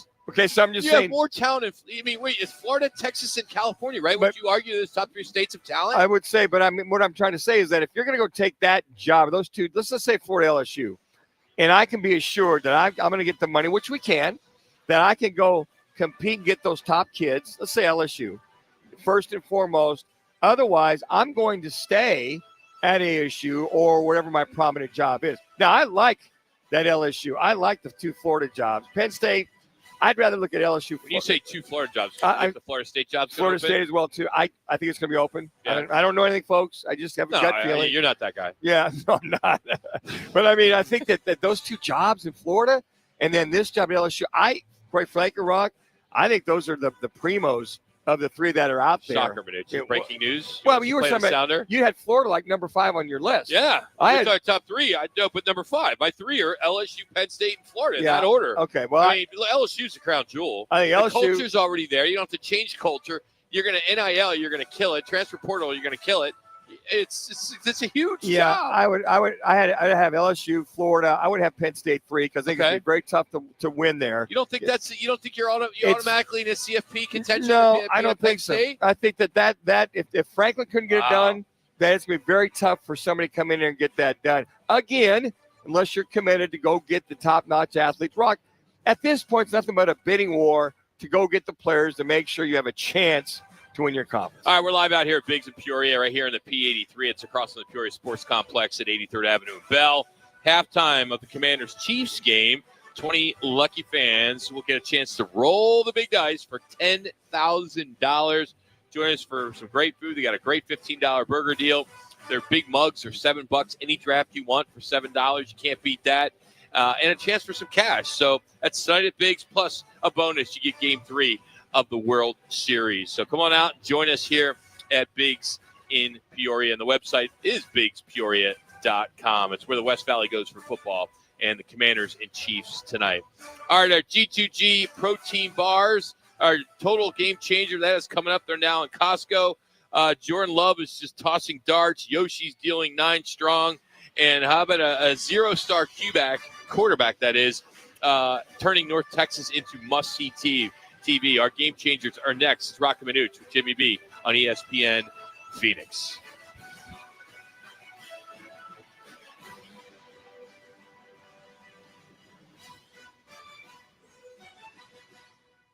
Now open in North Scottsdale, it's the Orangedale Lounge. OD's, right off Thompson Peak and Bell, next to Bash's. Your new favorite dive bar has arrived. Cold drafts, chill vibes, always affordable prices, and the OD Mug Club, a one-of-a-kind membership you won't find anywhere else. No frills, just great people, ice-cold drinks, and a bar that feels like it's always been there. Follow at OD Scottsdale and get the scoop at orangedalelounge.com. Orangedale Lounge. Dive in and drink up. Arizona's headquarters for Toyotas is Wright Toyota. Hey, Rock, for my friends at Wright Toyota in Scottsdale.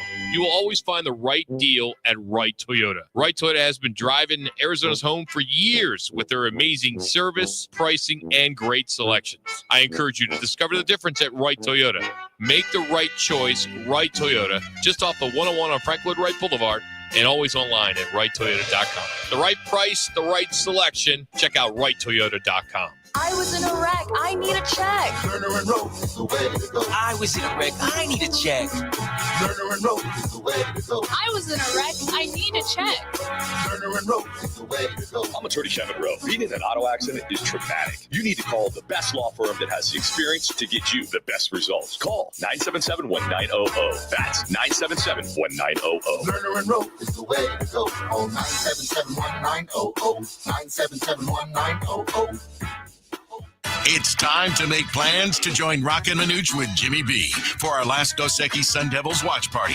ASU hits the road to face Iowa State Saturday, November 1st. Join us at Backyard Desert Ridge. This is your ultimate tailgate, elevated bar favorites, and the game on massive LED walls. And at halftime, 25 fans get a shot to roll for dough for $10,000. See you there, Sun Devil fans. Watch all the games at Backyard Desert Ridge and Backyard Gilbert. Another Arizona storm season's rolling through. Before the next big downpour hits, call State 48 Roofing for your free roof inspection. Whether it's cracked tiles, flat roofs, or old shingles, don't wait for leaks to show up. State 48 Roofing is Arizona's #1 referred roofer, trusted for over a decade in both residential and commercial roofing. Protect your home, protect your business with State 48 Roofing. Visit state48roofing.com or call 480-268-4509 today. Everyone deserves access to quality health. But for half the world's population, essential health services are out of reach. At AmeriCares, we know access to quality health saves lives. We care. It's our call to action. It's in our name. AmeriCares. AmeriCares about our communities, our neighbors, our families. AmeriCares about good health for a better world. Join us. Learn how at americares.org/goodhealth.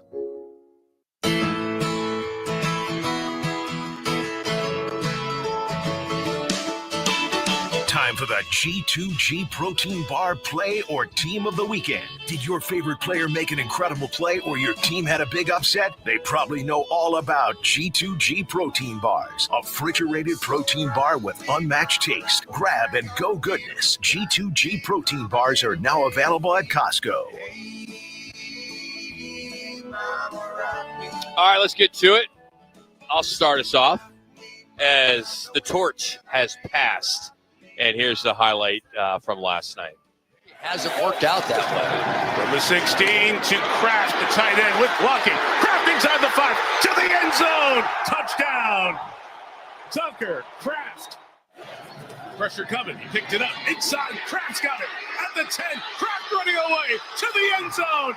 He has 2 touchdowns. You see that? I do this. Savion Williams has got it. Williams getting the blocking to the pylon. Savion in for the touchdown. Well, the Packers just beat Aaron Rodgers and the Steelers. They basically validated their decision 3 years ago as Jordan Love went off. The first time that Aaron Rodgers faced his former team, goes 29 of 37, 360 yards, 3 touchdowns. At one point, he connected on 20 straight passes. He sliced up the man coverage. He was throwing darts. He didn't get sacked. He was poised the entire night, and the Packers have their guy, and Packer fans can now move on. And I think the Packer fans are starting to see the kind of team, the kind of offense that they were talking about early on in the year, and it kind of took them a couple games to get their traction. But I think the Cardinal game last week, that last quarter got them set. But going to Pittsburgh and do what they did defensive-wise, but Jordan Love was all that and then some. For my G2G Protein Bar Game Chamber, we're going back to Rogers Stadium in Toronto. Popped up, left side. Yamamoto goes the distance again. World Series mastery. Yoshinobu Yamamoto, Game 2 of the World Series against the Blue Jays. That's right, Yoshi Yamamoto. Everybody's been talking about this guy. 2 complete games within a week is my G2G Protein Bar Game Chamber. The line, Roc went through this in our last segment. 9 innings pitched, 4 hits, only 1 run, only it was his earned. No walks. Had the 8 Ks, only 105 pitches, and 73 strikes. His ERA now for the playoffs, 1.57. And when you look at Yoshi Yamamoto and all he's done for this Dodgers team, some of the things that you stop and think about is, okay, he's got a 5-1 record, an ERA of 2.47, 41 strikeouts, and 8 appearances in the postseason of his career. And I think he's really becoming one of the top that we've seen in many, many years. So Yoshi Yamamoto is my G2G protein bar game changer. Connor? I'm going to be going to North Texas, guys. I'm not sure if you've heard about this great story coming out of college football, but a young freshman walk-on, Drew Mestemaker. He's a 0-star recruit. He never started a varsity game in high school, and now he is the second in the nation for passing yards, and he leads the FBS top-ranked offense. Here's Drew Mestemaker's first touchdown of the day versus Charlotte last Friday night. That's a 19-yard reception, and look how fast they're going. Play action, Mestemaker stepping up in the pocket, airing it out for Cameron Dorner, and he's got it. It's a touchdown, North Texas. Completes 4 touchdowns off of 608 passing yards in the 54-20 win. It also shatters the American Conference all-time passing record. So the young man, Drew Mestemaker, 7-1, the 0-star recruit as a walk-on, doing his thing there for North Texas in the Mean Green. Yeah, I saw this. You had 7-1 since 1977. They talked about North Texas State, the Mean Green Machine. Carl Selmer was the offensive coordinator for that team in 77. When our staff got fired in 77 at K-State, Carl became our offensive coordinator at K-State. Hallelujah, along with Jim Dawn. And they brought a lot of that run and shoot and a lot of that open offense, if you will. And we're starting to see that again. And, you put that out there. I had not heard of this kid because of what you said. He wasn't a 3 or 4 or 5 star. He goes in there and it just goes to show you that this kind of offense, this kid is accurate and he's all over the place in reference to distributing it to so many different receivers. So good call on that one, Carl. All right, what was Jimmy B's? Why don't you read Jimmy B's? And Jimmy B had Austin Reeves for the LA Lakers. He had 51 points. No LeBron in the game, no Luka. He goes 12 of 22. And then 21 of 22 for the free throws, 11 rebounds, 9 assists. The young man, I don't know if he was drafted out of college. Going off. And we've seen a lot of high scoring. You've seen SGA with some high scoring. You've seen with Gordon for the Denver Nuggets high scoring. So Austin Reeves is Jimmy B's G2G protein bar game changer in his absence. All right, so when it comes to tonight's big World Series Game 3, as we kind of look at this and we say, all right, first game, Game 1, Blue Jays, they blow out the Dodgers. Sure did, man. 9-run frame. It just blew the game wide open, and what a wake-up call to the defending champions. All right, Game 2, we talked about Yoshi and his dominance and a complete Game 4 hitter. No walks, the 8 strikeouts, and as I mentioned, he retired the last 20 batters he faced. But today, Game 3, which you can hear here on ESPN 620. Game will start at 5 o'clock, but we will have the pregame starting at 4. But can Mad Max turn back the clock? 41 years old, Max Scherzer, he stole the spotlight in the ALCS. He had a gritty performance in that game. A lot of people didn't expect that. He faces his old home park. He's been with seems like every team you can think of, right? And here he is. Can he deliver another masterpiece for the Toronto Blue Jays? That's the big question. And I'm watching the pregame, and I didn't know Max Scherzer was a guy that does not talk to anybody on the day of his start. Won't even talk to teammates. And they were interviewing him like on a media day. I saw it on social this morning. And basically, the players are all like, they don't even say hello. Leave him alone, huh? He is in the zone. I wonder if he, you read about Randy Johnson was very similar when he took the mound for the Diamondbacks, whoever he's pitching for. Nobody went near him. Nobody talked to him. That's just how Randy gets in the zone and into the game. And he had mentioned, I think they did an article about 3 or 4 months ago when the Diamondbacks were playing. He was back doing photos. And they said, Randy, why so stern? Why so didn't talk to anybody? He goes, I was always like that. And I think Schilling was a little bit like that too when he was pitching. But I think, for guys, they've got to get zoned in. They've got the pitchers. You'll talk to your catcher, your pitching coach, talk about the lineup. And he knows what he has to do. And, he may not get this stage again, but he's always been – Randy was like that. Scherzer was like that. I think Clemens was like that. There's been a lot of guys that were pretty much like that on the day of the game. And I think the only people they talked to were their catchers or the pitching coach to pretty much go through the lineup But Max Scherzer, to watch him pitch now, grossly indifferent. And they did it was like 10 years ago. I don't know if it was with the Nationals or Detroit. And they were showing, they did like a little mini perspective on the kind of pitches he threw. Fastball, changeup, maybe a curve.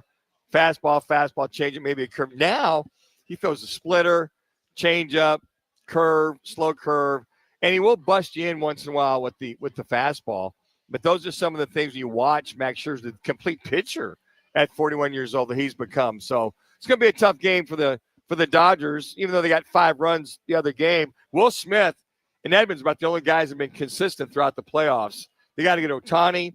Teandro Hernandez has got to get off the schneid. A few of these guys got to get off the schneid if they're going to go ahead and I picked the Dodgers in 6 if they're going to go ahead and jump on top of this Blue Jays team. Well, momentum swings on the road matters, so we'll see what happens here with the series being 1-1. The Dodgers home crowd, it's going to be loud. It won't be as loud as Toronto. I think Toronto was just that was a monster. But home crowd can matter, and this winner of this game grabs a big swing in the series. I would say so. Yeah, I would say so. I think that I think that a lot of folks don't realize. And you're seeing, you talk about Scherzer and Glass now. This could be like a 3-2, 2-1 type of ball game. I think this will be one of those pitching duel kind of games, which I really enjoy seeing. Close games, especially in the World Series. But again, the Dodgers are going to have to jump on Scherzer early. They're going to have a chance because once he gets going, he really starts to get lathered up in later innings. All right, up next, we'll catch up at ABC 15's Craig Fouhy for another round of Fact or Fouhy. It's next here on Roc and Manuch with Jimmy B as we are live from Biggs American Bar and Grill here in Peoria. But here's Laz with another Sports Center update.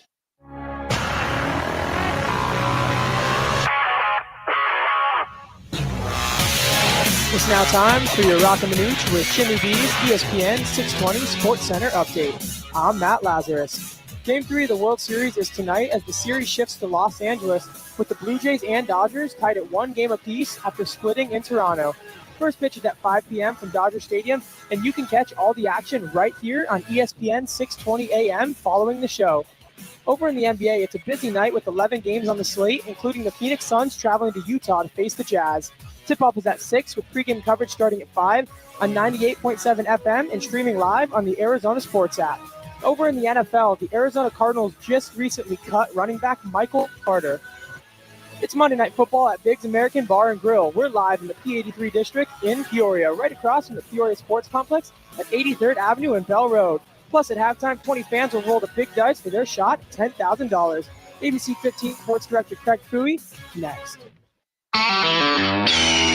This is for the men who never settle, the ones who believe only quitters end a game in a tie, the type of guys who choose the bar with the biggest TVs to overcompensate for theirs at home. This is the Lodge mentality. This is Twin Peaks. All month long, celebrate National Dessert Month with sweet endings like our Cinnamon Toast Crunch, cheesecake topped with rum chata sauce, or the Twin Peaks Sundae with vanilla ice cream and a warm Ghirardelli brownie. Pair it with a Screwball peanut butter whiskey for the ultimate game day finish.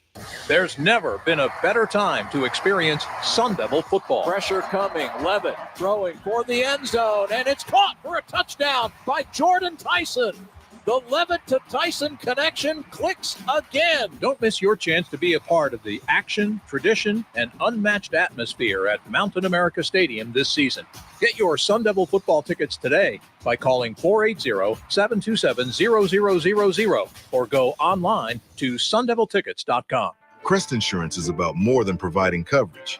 It's about creating your safety net, personal, reliable, and supportive. We offer access to a national network of trusted carriers. Whether you need home, auto, or business insurance, we're here to help with a personal touch that's close to home. With Crest, you're not only protecting what matters most, but also helping to build stronger, more resilient communities. Crest Insurance, service you can count on. Mondays belong to Roc and Manuch with Jimmy B. Live from Biggs America Bar and Grill in Peoria. The guys broadcast every Monday from 1 till 4, right in P83, across from the Peoria Sports Complex at 83rd Avenue in Bell. Then stick around as they host that night's football game. Food, drinks, prizes, and a shot at cash. That's right. Each week, 20 fans get a chance to roll the dough for $10,000. $10,000 Mondays. Biggs Roc and Manuch with Jimmy B. Be there. When I grow up, I want to be a teacher. Because when I'm a teacher, I can help kids to learn and chase their dreams. PI, a defect of the immune system, affects millions of children. Early and accurate diagnosis and treatment give children like Sam a chance to achieve their dreams. It takes a lot of caring teachers to make school fun. It took a lot of caring people to keep my dream alive. And now, because of them, I can be head of the class. For more information, visit the Jeffrey Modell Foundation at info4pi.org. Hey, it's Eli Winders. Just a reminder, if you're feeling low, you're not alone. Life can get tough and we all need a hand sometimes. Don't be afraid to talk to someone, even if it's just to get things off your chest. You have to take care of yourself so you can take care of business. Remember, there's no shame in asking for help. You've got people who care about you. Reach out if you need to and check in on those you care about too. We're all in this together. This message is courtesy of the United States Air Force.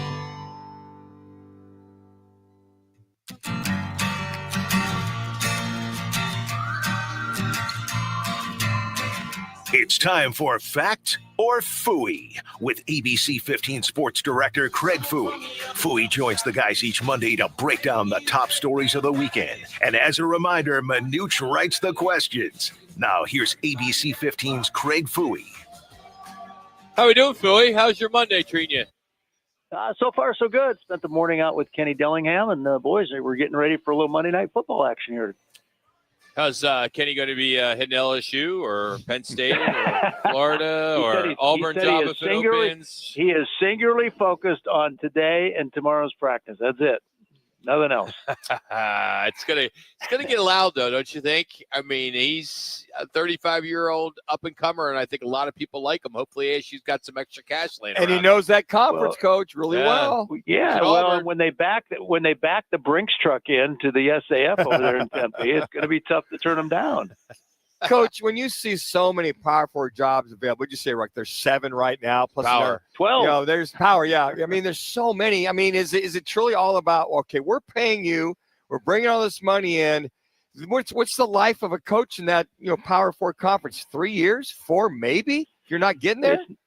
It's not much, but there's so many other things. Nick Saban talked about it a week ago on College Game Day. It's just with the NIL money, with revenue sharing, with people putting more money into programs. It used to be, we'll donate money for a building or a stadium or a football facility. Yeah. Now we're putting money into the players. We're putting money into it's like the expectations are exponentially higher than they used to be because of all the money that's coming in, and nobody has any patience anymore. We want to win now. And the coach is caught in the middle between the boosters and the people putting money and the players that want more money, want to get it in the transfer portal. You got to recruit your own guys 3 or 4 times. It's an ugly situation right now for coaches. All right, let's get to it. We do it every week with ABC 15 Sports Director Craig Fouhy. 5 questions, and he'll give us 5 either Fouhys or facts. So let's start with the first one. It'll be with the Suns. The Suns' biggest early season problem isn't the talent or the shooting. It's the defense. Fact or Fouhy? Boy, there's so many things in that. I mean, come on. That's like 3 things. It's this, or this. No, but it's that. Listen, defense is, I'll say fact. Defense is a tough one for the Suns right now. The talent issue is still obviously, we don't know yet, right? Jalen Green has yet to take the court. Dylan Brooks has been very aggressive. I like that. He'll shoot no matter what. But, he's agitating. He kind of just gets under guys' skins. That's been fun to see.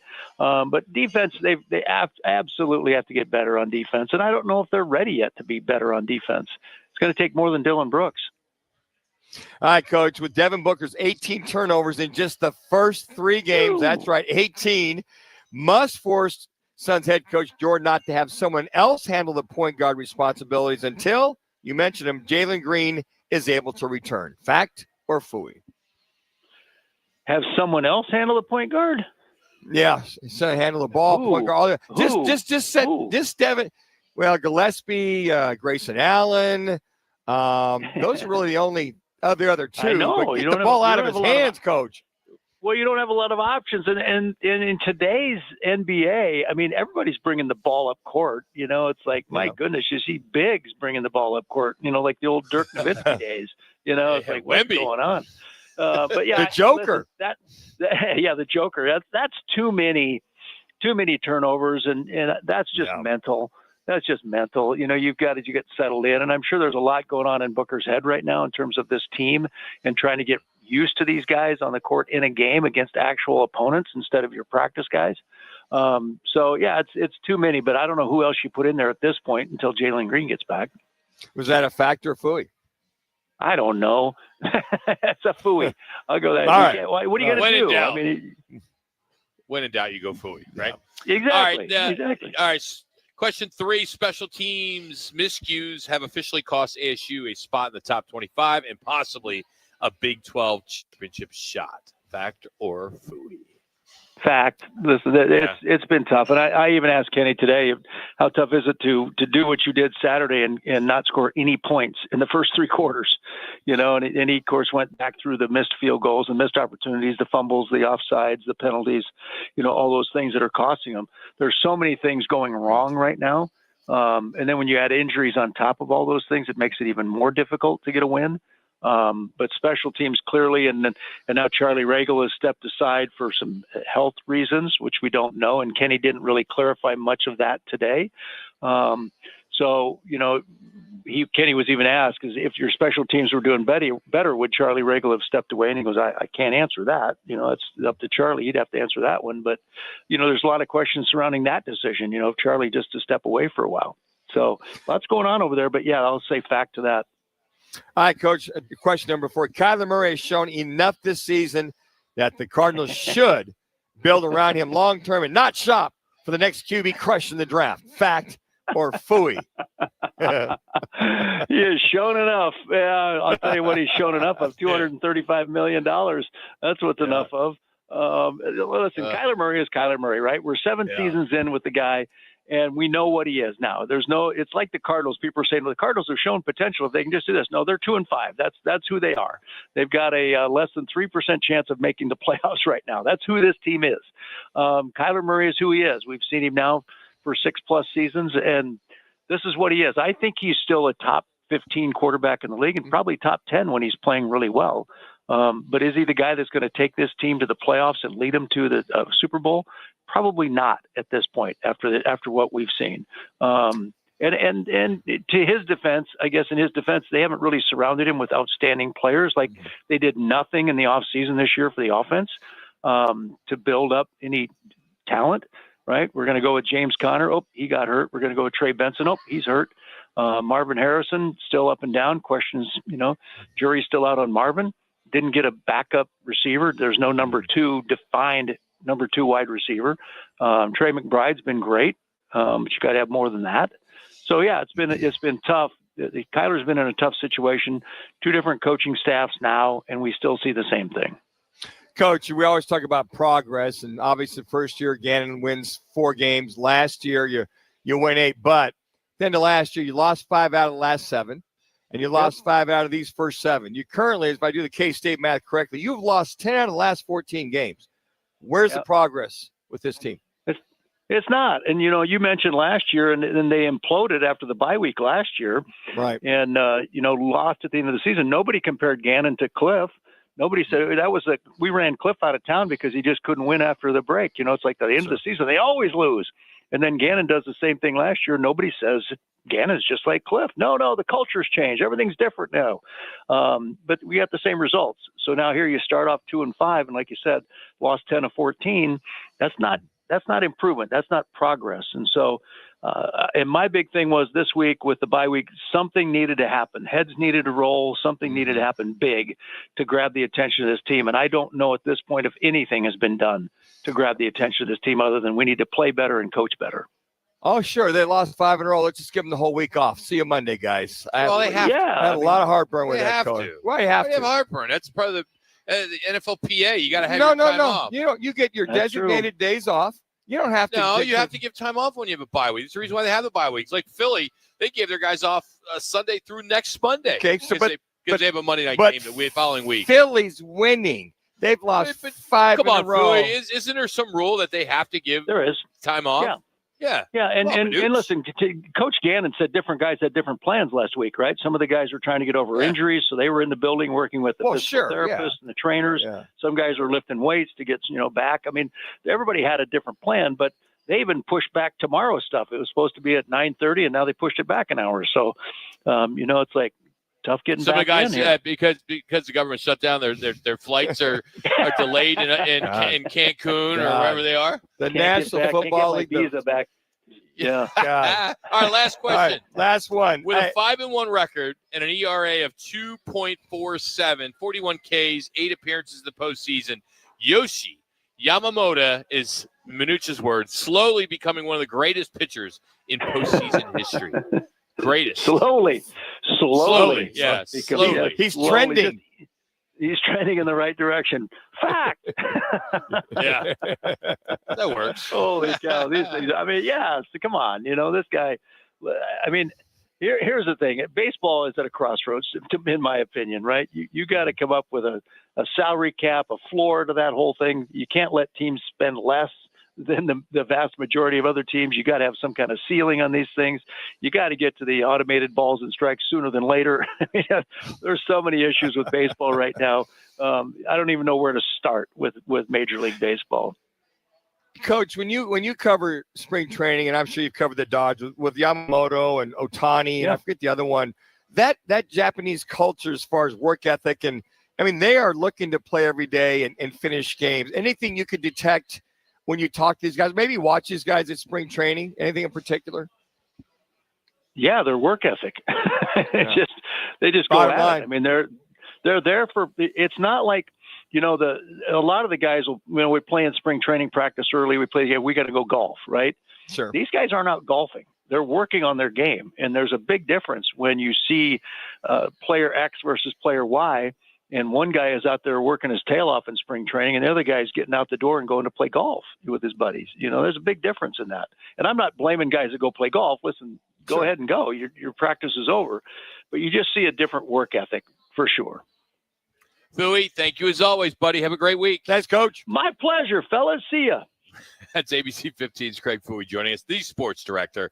All right, he's brought to you today by the Dos Equis and Sun Devil Watch Party, the last one of the season at Backyards at Desert Ridge this Saturday. It's the fourth watch party. It's November 1st, of course, which is Saturday, as the Sun Devils travel to Ames to take on the Cyclones of Iowa State. Incredible Dos Equis drink specials, a halftime opportunity to roll the big dice like we do here at Biggs. 25 people will be selected for their chance to win $10,000. So we want to thank Dos Equis all season long, and they will be out there on Saturday at Backyards at Desert Ridge. So that's all coming up on Saturday. All right, Jordan Love, he grabs the torch. Jonathan Taylor, I think he's grabbed the MVP race by the throat. We'll kind of recap Week 8 in the National Football League next. It's Roc and Manuch, Jimmy B from Biggs. Life's a sprint, and you need a quick pick-me-up. Meet G2G protein bars, the ultimate grab-and-go meal replacement. Whether you're hustling in the office, enjoying a day on the links, or conquering the daily grind, G2G is your perfect fuel.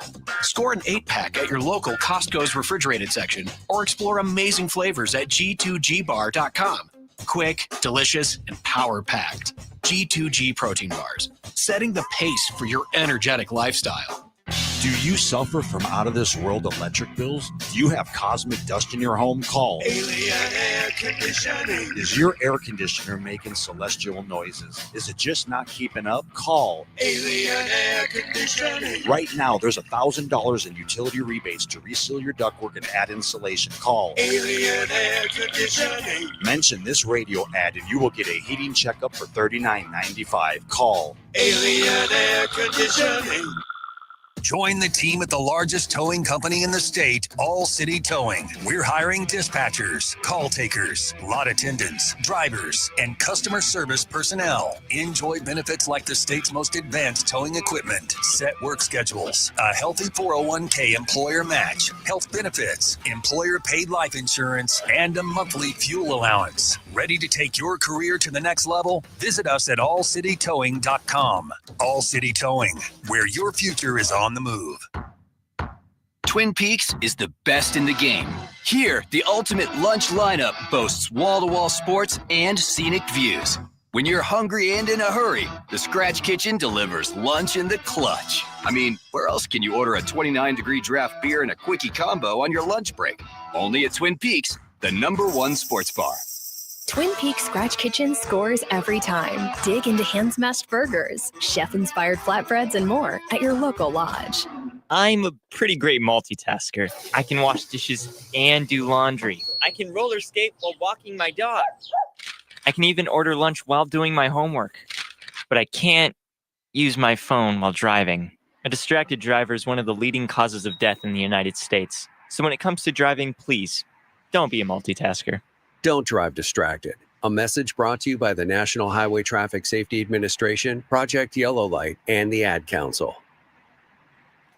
Remember, always be generous with the nutmeg. Just eyeball it. Okay. Mom's wisdom has served you well, but now it may be your turn to guide her. Hey, I'm worried about Mom. She keeps forgetting her famous sweet potato pie recipe. Some things come with age, sis. And some don't. Knowing the early signs of Alzheimer's in a loved one will help you make the best decisions for your family. Visit 10signs.org to learn the signs. Brought to you by the Alzheimer's Association and the Ad Council.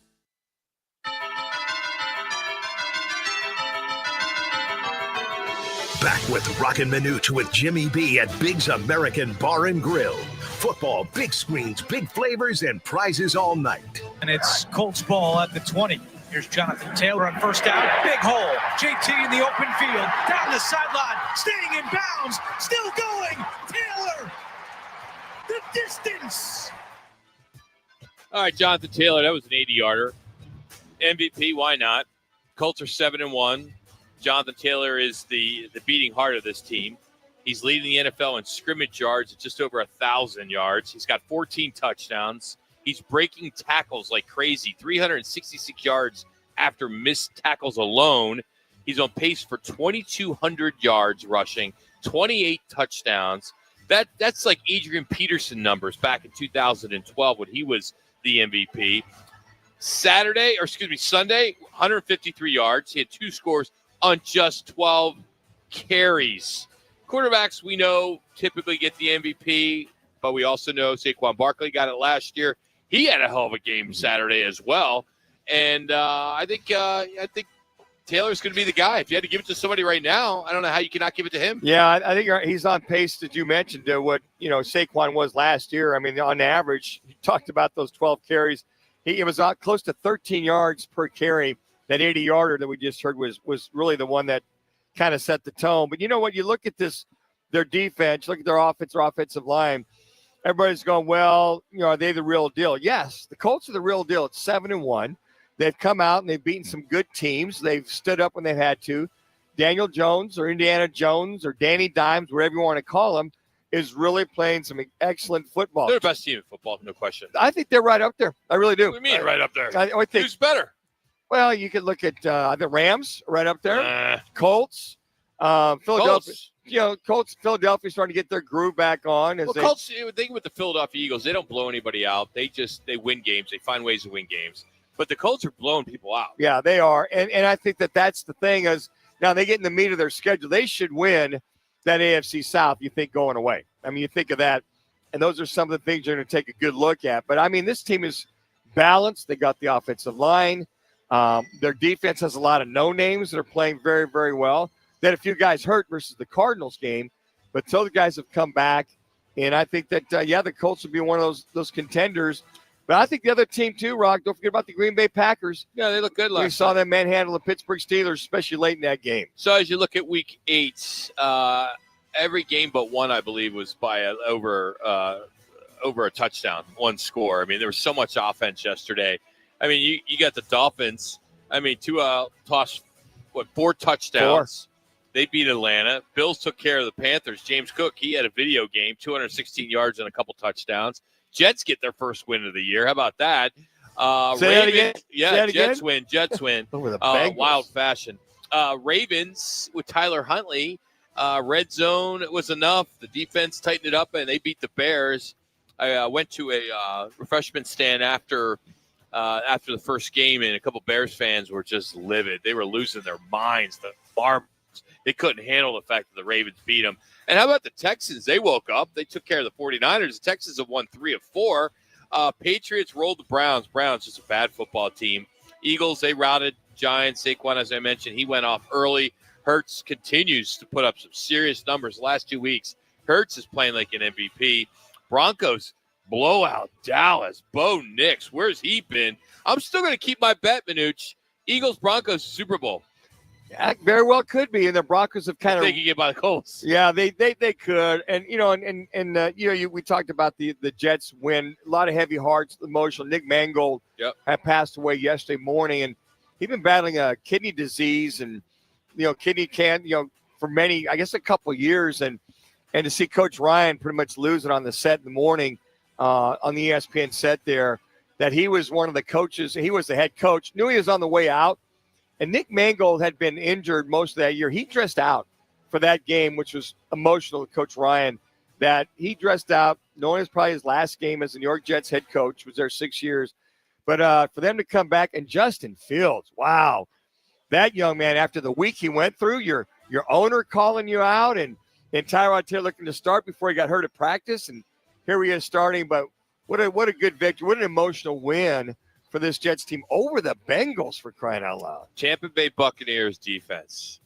They dominated, of course, not a very good team in New Orleans, but they allowed just 48 yards rushing. They sacked the quarterback 5 times. They had 4 takeaways. As the Bucs are going to be there at the end. Yes, they will. They really are a good football team. We talked a little bit about the Packers and their domination over the Steelers. That was kind of nice to see Aaron Rodgers go down and the success of Jordan Love, and that guy just put up some stupid numbers too. He had some great fantasy numbers. By the way, congrats to Tyler Shuck, backup quarterback for the Saints. Got his first action yesterday. First pass was a completion. He came in 17 for 30, had the 1 interception, got sacked twice. But nice to see another one of the lab graduation quarterbacks, Rock, that it's pretty much made it to the National Football League and had some decent time in the second half for the Saints. So tonight it is no Jalen Daniels. So Jaden Daniels of the Commanders, he has been injury-plagued this season. Hamstring. He will not go tonight. As you know, I was listening to some of the commentators this morning on some of the morning shows, and what is the love for Kansas City so much? I mean, of course, their offense is back. The refs in their pocket. We know that. I mean, that's pretty obvious. But it seems like everyone's like, oh, they're good for the game. They're good for the league. And the league wants them at the end. And I'm not buying that. I think the reason why they're saying that, Rock, is their offense, this is the best their offense has looked. Everybody's healthy. This is, even though they went to the Super Bowl last year, their offense didn't look this good last year as well as it looks now. With everybody healthy, everybody back. Kelsey's looking good. I mean, it's just that they're hitting on all cylinders. And I think everybody's kind of giddy that, all right, this is that team that could go have a chance to go to the Super Bowl again with more of a balanced and more of an offense than they had the last couple of years. That's why they're giddy, because they're back to where they were 2 years ago. You didn't see this good of an offense last year, and they went to the Super Bowl. That's why everybody's a little bit. I know they're banged up early on. They were. Most of their last year they were. Are back. Mm-hmm. I'm not trying to look ahead, but I am from tonight. But this weekend, Week 8 in the National Football League, it's Bills Chiefs. I mean, that is a rematch of a few AFC title games, and right now odds are already having the Bills as a slight underdog at home. At home. Yeah, the Bills have been struggling. They've had some injuries. They've had some guys get hurt. The Bills don't have they've always had that home run hitter. That individual can take it down the field. They don't have that individual. They've got slot receivers. They got good tight ends, but there's nobody that can take it down the field. That's the only nemesis. And when you box in Josh Allen and shut their running game down, that's where they become vulnerable. So if it gets into a shootout with the Chiefs or a Colts and the Bills take on either one of those teams for an AFC championship, the Bills, if they're not playing a team like they did yesterday, they're going to have a hard time scoring. So I think that's their only nemesis, is them getting that corrected. I mean, the Panthers, you think of them, Dalton played, Young was out, but they pretty much go into Carolina and just manhandle them because the Panthers don't have that kind of offense. By the way, just a heads up that you get to sleep in a little bit later on Sunday as daylight savings time goes into effect, which is just such BS. I thought we were supposed to get rid of that. Let's just stay 3 hours. So it'll be 11 and 2. The early games this weekend, Bears at Bengals, Vikings at Lions. That's always a good one. Bengals, Packers, Broncos, Texans. That could be a good game. Mm-hmm. Falcons, Patriots, 49ers are at the Giants. Colts, Steelers, and Chargers, Titans. That's the early games. And, of course, the afternoon games at 2:05, Jags, Raiders, Saints, Rams, the Chiefs and the Bills that I mentioned, Seahawks, Commanders, and then the Monday night game, which will get underway at 6:15, not 5:15, will be the Cardinals and the Cowboys. So buys this week are the Browns, Jets, Eagles, and Bucks. How great is it for the Jets to go on a bye week after getting your first win? A little quiet in New York. Yeah, it is. What do you call quieter? Page 6 doesn't have the Jets to beat up and beat around. By the way, really sad to see Cam Scatterbo get that dislocated. It was horrible. Ankle. I'm watching that live, of course, because they played. I was watching the Eagles, Sure. and I was just like, I didn't even want to go online to see it. I had no interest in seeing it. You knew from the announcers and how they were not selling it or explaining it. You kind of just said, oh, I don't want to see that. Well, there was. If you weren't paying attention to it, I got home and saw the replay of all that. And you see the ball was a little bit behind him on the throw. It was. And the linebacker tackled him, came down the ankle from behind. And it wasn't a hip tackle, folks. It was not a hip tackle. It was bringing him down. And then when he ended up with his feet out and the ankle turned upside down, I looked at that and went, oh, that's all I need to see. I've seen it. That's it. Kind of was like when I broke my ankle playing kickball. Did yours go upside down? Yep. Oh, man. It just hung. That was the worst. By the way, he had to stay in Philadelphia. They'd operate right there. So stay in Philly to get that operation. Hour and a half from Meadowlands. All right, the Gridiron Getaway. Take a shot at winning a trip to Los Angeles to see the Cardinals and the Rams on January 4th. You can win 2 game tickets, hotel, and money for airfare. Or if you're going to drive, all you got to do is text PEAKS to 59925. That's PEAKS to 59925 to enter, or you can just head into any of the Twin Peaks locations and hit the QR code. Standard message data rates do apply when you text PEAKS to 59925, so good luck. Houston crashes into Tempe. We're going to talk about that next. Roc and Manuch with Jimmy B from Biggs in Peoria.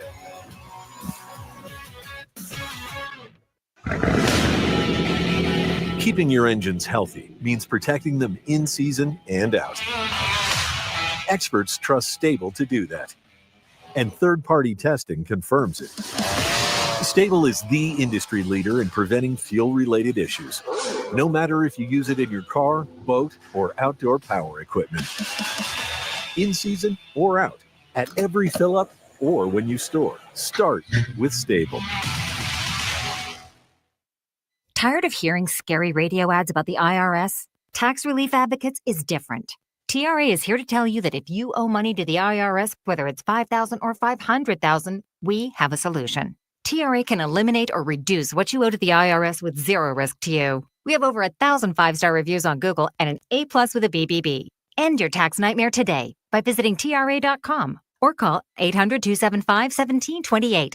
That's 800-275-1728. When you give a diamond, it's not just jewelry, it's a promise. My dad, Diamond Dave, has seen it again and again, how one diamond can change everything. I've helped people find engagement rings that start a lifetime together, anniversary gifts that reignite the spark, and holiday surprises that bring real tears of joy. Because it's not about the size of the diamond, it's about what it means when she opens that box. At Desert Wholesale Diamond, we make sure every piece tells a story, your story. Custom made or ready to go, you'll find something unforgettable. And if you've been waiting for the right moment, this is it. I'm Diamond Dave. Call, DM, or come see me, and let's create that memory that lasts forever. Call Diamond Dave at 480-397-2450. That's 480-397-2450. Or follow him on Instagram at Diamond Dave Cantor. That's at Diamond Dave, Kantor. Who wants to hit LA? Sign up for the Twin Peaks Gridiron Getaway, powered by Roc and Manuch with Jimmy B. Grand prize, 2 tickets to see the Cards at the Rams January 4th at SoFi Stadium, hotel at the Westin LA, and a $500 Visa card. Runner-up scores a $500 big game tailgate at Twin Peaks for you and 9 friends. Scan to score at Twin Peaks or text Peaks to 59925 to enter. Twin Peaks, eats, drinks, scenic views, and football dreams. Attention golf lovers and putting enthusiasts. Are you ready to elevate your game? At Putting World, we've got cutting-edge technology that'll have you sinking putts like a pro. With high-tech simulators and expert coaches, you'll be on your way to mastering that tricky 6-footer in no time. Check us out at puttingworld.com. Whether you're a seasoned golfer or a newbie who thinks a hole-in-one is just a fancy donut, there's a place for you at Putting World. Eat it, drink it, sink it. Putting World. KTAR AM Phoenix, Arizona's home for the worldwide leader in sports, is ESPN 620. And now, an on-air sports marketing presentation.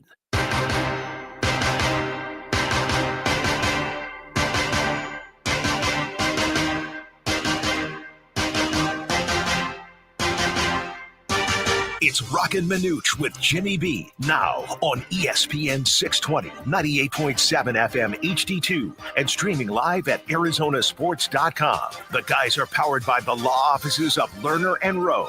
In a wreck and need a check? Make one call, that's all. 602-977-1900. And now on your ESPN station in Phoenix, ESPN 620, Roc and Manuch with Jimmy B. Yeah, it sucks. I mean, it was a good run. I mean, 10 games in a row here.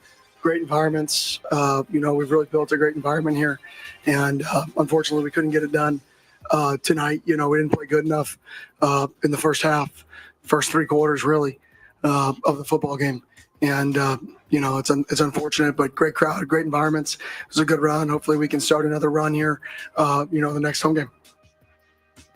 All right, before we get into what happened on Saturday at Sun Devil Stadium, we want to register 3 more people to make a prediction in tonight's Commanders-Chiefs game. It's part of our Monday night tailgate lock of the week brought to you by Biggs here in Peoria. That's where we're broadcasting today, and you can watch us on YouTube.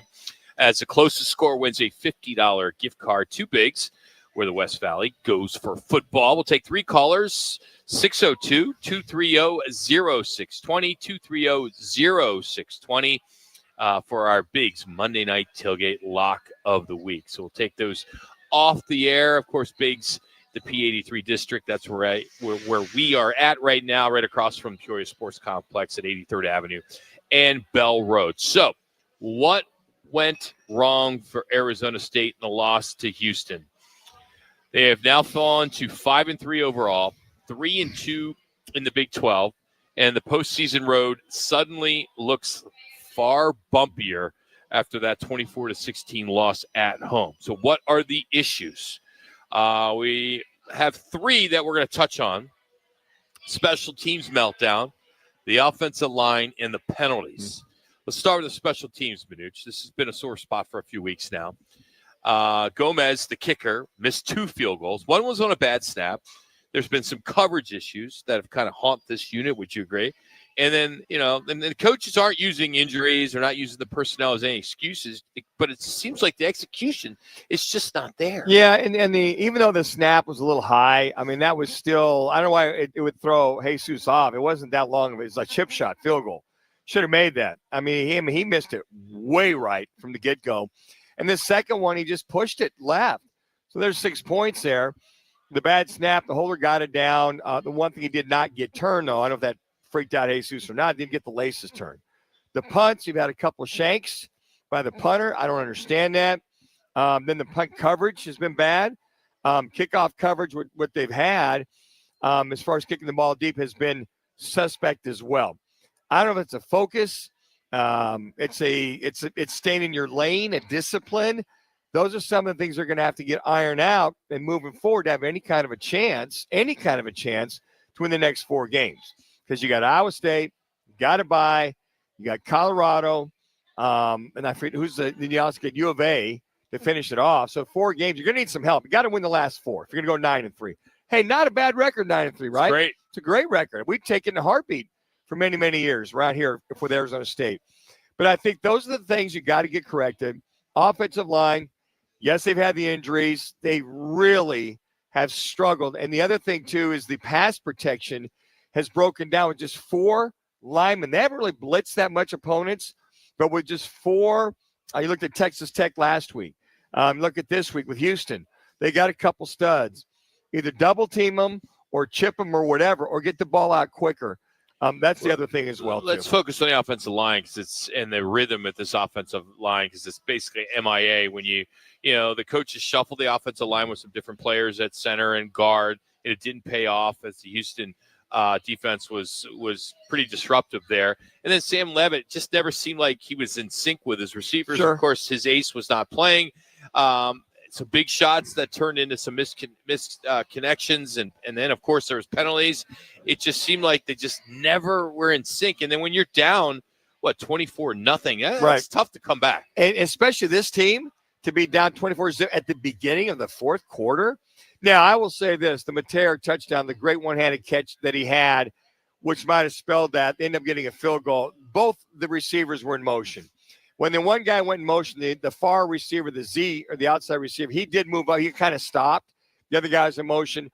Those are things that are just mental disciplines. And I know Hines Ward, as the receiver coach, is probably going nuts because he's a disciplinarian with his receiving crew.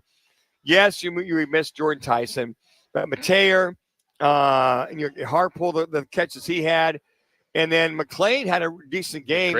Great game. Those are things that you got to take advantage of. But Roc, when you miss maybe close to 100 yards in receptions from one guy, that puts a lot of pressure. That's a couple scores. On your, yeah. And then Udo only had, I think, one carry. I think he got banged and nicked up. But if you can't run, all of a sudden you see your 3rd down conversions at 33%. They had 2 3rd down conversions that got called back. That could have been, you keep drives alive. Yeah. You don't get behind the sticks, which they did most of the night.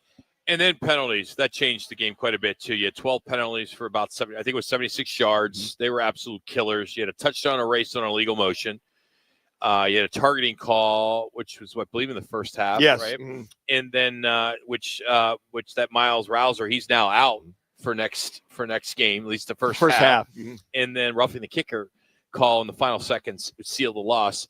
Now I happen to be at a bar, Orangedale, and it's Saturday night, so I couldn't hear it. Yeah. But I was getting blown up on text that a lot of Sun Devil faithful were upset about the officiating. It was a chicken. It was like laundry was being thrown all over the place. Okay, so that matter of fact, because they missed the field goal on that last attempt, that they gave him the roughing the kicker, and they gave him a first down, and they stuck it in for the touchdown.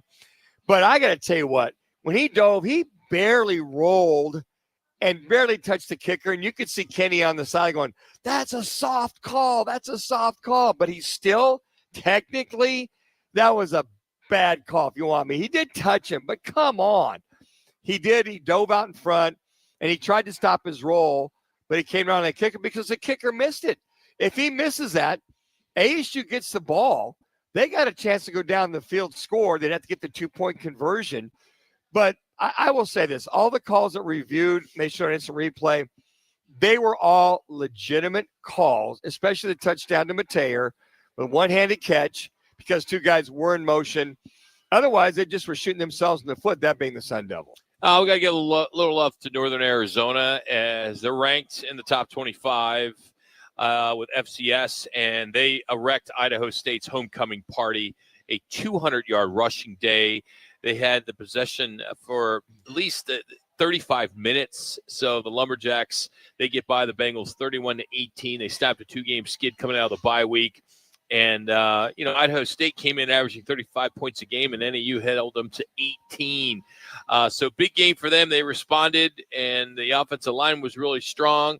Yeah, they chewed the clock up late. They never let Idaho State back in the game, so they now improved to 5-3, 2-2 in the Big Sky, right back in the playoff picture with a huge one coming up this week as they play on Friday night on national TV on ESPN2 as they host Idaho. Big game there in Flagstaff. Couple things. You just said it. To hold this Idaho State team to only 8 points. 18. 8 in the second half. They only scored 8 points in the second half. And that's where NAU's really struggled, is in the second half of giving up big plays and giving up those big points. Only 8 points to a high-scoring team. And Idaho State get the pick at the end of that fourth quarter to get that big pick by this defense. So you can tell, we'll catch up with Coach Wright on Thursday at 1:15, what they focused on with that week off to come back and focus on defense and being able to close out games and not give up big plays with their defense. So kudos to NAU to pretty much jump on the lead, led 21-10 at halftime, and to hold that high-scoring Idaho State team to just 8 points, 18 on the day, but 8 in that second half. And for the Arizona Wildcats, they were on a bye week. They get Colorado this week. And Colorado was on the road in Salt Lake City and suffered one of their worst losses ever, 53-7 to Utah. Their offense managed only 140 yards total. And for the Utah to just dominate, they had 43 points in the first half alone. They racked up a total of 422 yards on the ground. So I'm sure the Wildcats are watching that tape saying, all right, we are going to rush the ball a lot up there in Boulder. I saw that score at halftime at 43-zip, and I went, wait a second, what has happened to Colorado? And, and Prime Time just said, look, we can't allow that to happen. It just can't be our MO. But how the mighty have fallen. I mean, you look at this team 2 years ago, gets on the scene with his son at quarterback. Last year, they were okay. This year, it's like the wheels have fallen off. This team's in disarray, that being Colorado. So ASU's got to take advantage of that. After Iowa State, you have a bye. You got Colorado, and then you finish off with your with the U of A. Those are some of the things that you've got to take a good hard look at to take advantage of, because this Colorado team, you talk about a team that's reeling. That program is reeling, not that Prime Time is going anywhere, but the money that these people have put into that program, that oil money. Okay, time out. Yeah. You don't think he's going anywhere? There's some pretty big jobs. I know it is. Well, I don't think this year they're going to fire him. I think they'll hold on. I'm not saying fire him. If the Florida State job opens up. You think, oh, my goodness, Rock, there you go, putting the. Well, why wouldn't you? That's a good point. But would the Florida State people be satisfied with what he's done at Colorado in order to bring him in versus some of the other coaches that are out there? Just because he's an alumnus? But the resources that Florida State has opposed to Colorado, and but he gets to recruit Florida like that? Oh, my goodness. But, okay, that's a good point. But, again, what he's done with resources at Colorado, they'll take a look at that too. All right, 2 blowout losses, too many turnovers, way too many points are being allowed early. The Suns, 1-2. They need a reset tonight in Salt Lake City. Ken Booker and the boys clean it up. We're going to talk about that next. It's Roc and Manuch with Jimmy B from Biggs in Peoria. When it comes to sushi, reputation matters, and Sushi Brokers Arcadia has built theirs on being the best sushi in Arizona. From traditional rolls to bold fusion creations, like our crowd favorite, Seafood Dynamite, and the must-try sushi pizza. We've got something for everyone. Our famous happy hour is every day from 3 to 6:30 with fresh favorites like the California roll, spicy tuna roll, and the surf and turf roll, topped with seared steak. Sushi Brokers Arcadia, 44th Street in Indian School. Rock for WrightToyota.com. At Wright Toyota, they'd like you to get to know them. Their goal is to make buying your next vehicle the kind of experience that earns your recommendation to family and friends. They invite you to use all of their innovative web tools on WrightToyota.com. So if you're looking for a new or pre-owned Toyota, head to their interactive website at WrightToyota.com. The right price, the right selection, all at WrightToyota.com. Twin Peaks is the best in the game. Here, your favorite drafts are poured at a frosty 29 degrees, and rare barrel-aged whiskeys are served just the way you want them. It's bigger game days and bolder fight nights. I mean, where else can you find a scratch kitchen that always comes in clutch every day from lunch to late night? Only at Twin Peaks, the #1 sports bar. Twin Peaks Scratch Kitchen scores every time. Dig into hand-smashed burgers, chef-inspired flatbreads, and more at your local lodge. Your fantasy roster is set, the smack talk is heating up, and this season, ESPN Bet is giving you more ways to ride with your squad. Introducing the ESPN Bet Fan Center, where you can instantly link and bet on your fantasy teams right in the ESPN Bet app. An enhanced sports betting experience only from ESPN Bet, the sportsbook for sports fans. Make the connection today with ESPN Bet Fan Center and the ESPN Fantasy app. ESPN Bet Sportsbook. Download the app today. Must be 21 plus. Gambling problem? Call 1-800-GAMBLER. Terms and conditions apply. See app for details. Now that I'm a dad, I can't stop thinking about what would happen to my kids if something happened to me, like losing the house or not affording college. Yeah, that used to keep me up at night too. It's why I finally got life insurance from Ethos. It's 100% online. No medical exams, just a few health questions. I got $2 million in coverage for around $2 a day. I never realized it was that simple. Get your free quote at ethos.com/game. That's ethos.com/game. Rates may vary. Bill monthly. Sample rate 10-year term life policy for a 35-year-old healthy non-smoking male. Are you looking for career opportunities with great benefits and job growth? How about the chance to make an impact? What we do here at the City of Phoenix matters. 14,000 employees and counting, all dedicated to making a difference in the communities where they live, work, and play. So come join us. Help us do work that makes Phoenix work. You can see all open positions and apply at phoenix.gov/jobs. This message is sponsored by the City of Phoenix.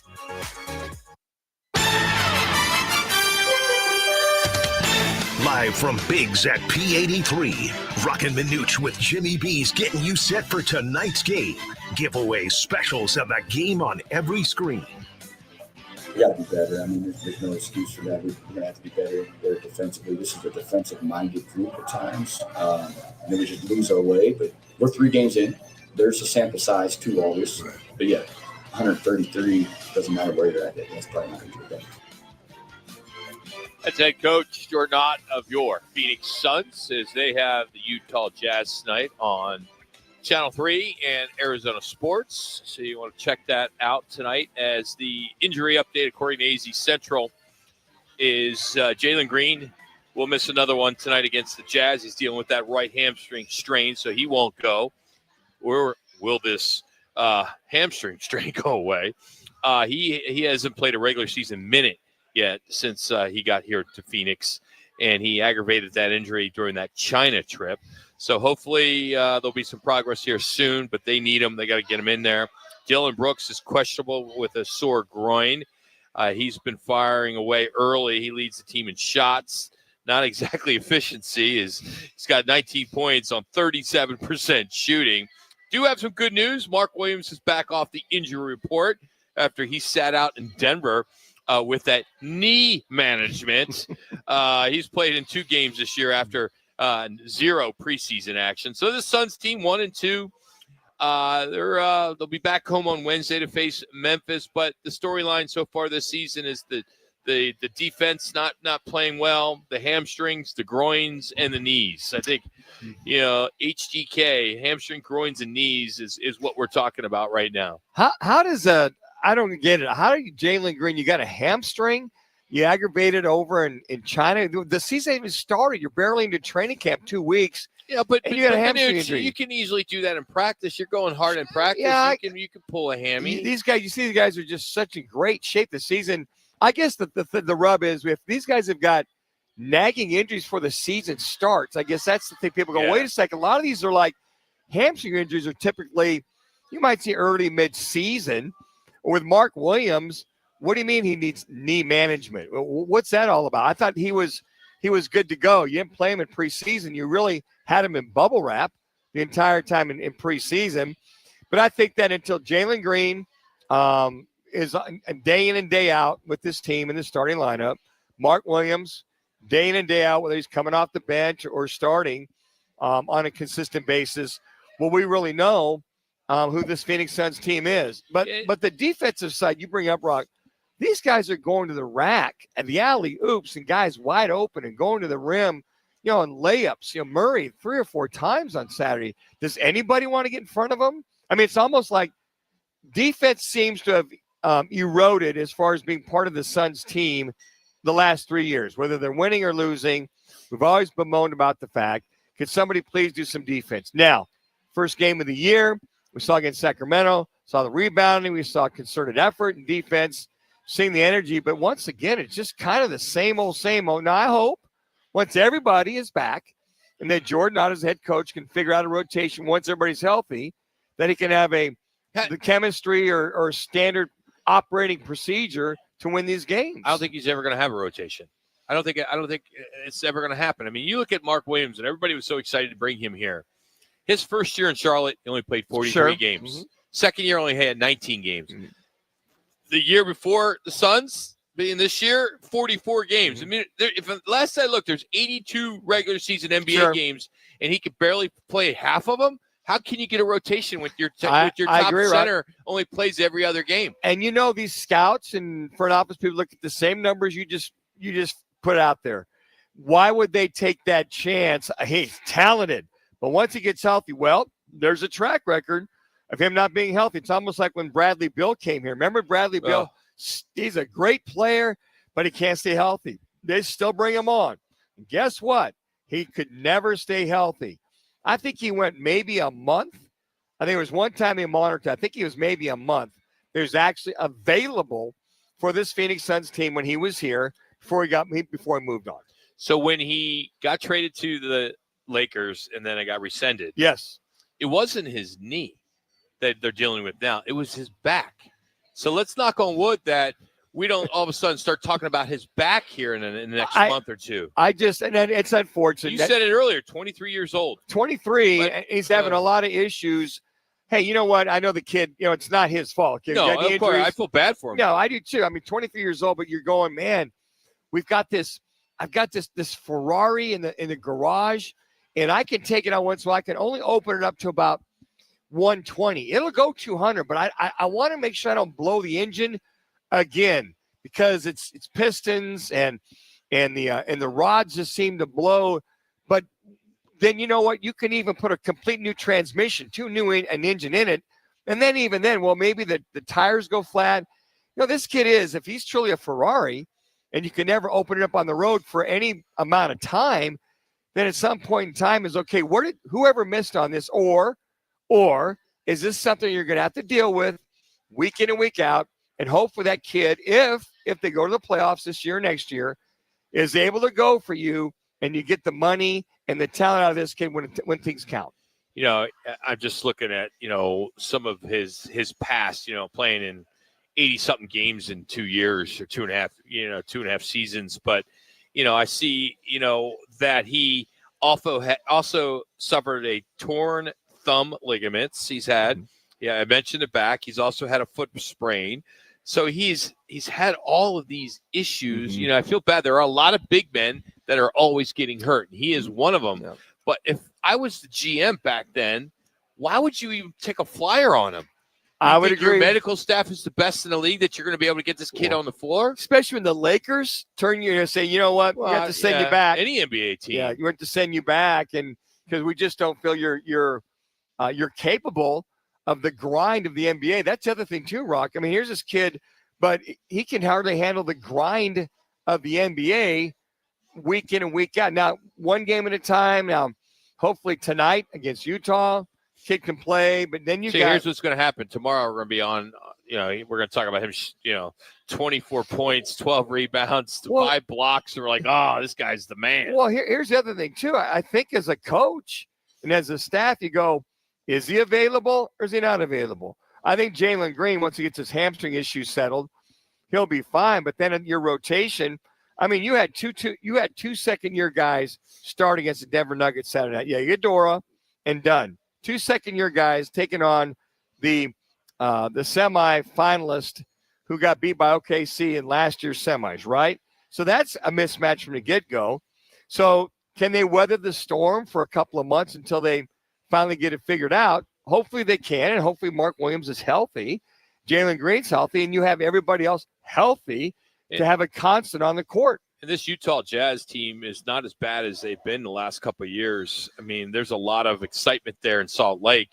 I mean, they're 1-1, but they beat the Clippers to start the season by 21, and then they lost by 1 point to the Kings on Friday. So, Markkanen he scored 33 in their loss the other night. I mean, he's still a superstar. I thought he was going to get moved in the offseason. And then there's the Clippers that smoked the Suns on that Friday night. Then there's the Nuggets that smoked the Suns the next night. We knew going into this season. Yeah, we did. It's a long season. We did, and I think that it's just I think the frustrating part for me, Rock, as a Suns fan, is that could we please start a season with everybody healthy, in sync? It just seems like this deja vu. I'm not going to call it a curse. Somebody's injured, or somebody's got this, or somebody's got that, and we're taking a flyer on this kid. He's 23, but he's off injured. It just seems like there's so much minutia surrounding this team the last couple of years that you thought, when you start afresh, brand new year, did you ever think Jalen Green, 3 games into the season, would still be struggling with a hammy? Or that this Mark Williams kid coming to this team he's had the entire offseason to be healthy. But again, he's having some knee issues or knee management. I would just hope that at some point there'd be everybody, all hands are on deck, and then Jordan on his staff could get it figured out and just have a constant on the court. And for you degenerate gamblers like myself, the Jazz are 2-0 against the spread so far this season. The Suns have not covered the spread yet this season, but the spread is only 1.5, as the Suns are getting 1.5. So if you like the Jazz to cover, you may want to back them on the money line, since you'll get some plus odds, and that's the only way that they'll cover without winning if they lose by 1 point. But that's not a bad call here if you're looking for a good bet right now. The Scott Sprites of Roc and Manuch, Jimmy B. There he is. In right. There's Rock. DraftKings. I gotta cover my butt for losing on Saturday. Don't you have to do a disclaimer when you say something like that? My advice is neither. Oh, yeah, always. Yeah. I mean, that should be a given. If you listen to Roc and Manuch and Yeah. Jimmy B, we're not gamblers. No, we're just giving you the information. I'm just a recommendation. Yeah, you That's all make it your is. decision. Yes. What you want to do. And if you look at the numbers for myself when we do our picks on Friday, I think I'm 0-8. So Yes, you are. So you should bet against me whenever I give my predictions. So anyway, but I like to toss it out there. So you know the facts are there. It's 1.5 that you're sitting there driving around. Wow, That's just your opinion. They blew out the Clippers by 21, and the Clippers blew out the Suns. There you go. And then they got blown out by Denver. Yes. And they were getting blown out on their first game of the season against the Kings. So right? somewhere in the middle lies the spread. Yeah. The truth. All right. Well, coming up, bye week's done. No more excuses. Every game has come down on the wire, and the Cardinals have paid for every mistake. We're going to catch up with former Cardinals receiver Frank Sanders, who will join us next to break it all down right here on Roc and Manuch with Jimmy B. But here's Laz with another ESPN 620 Sports Center update.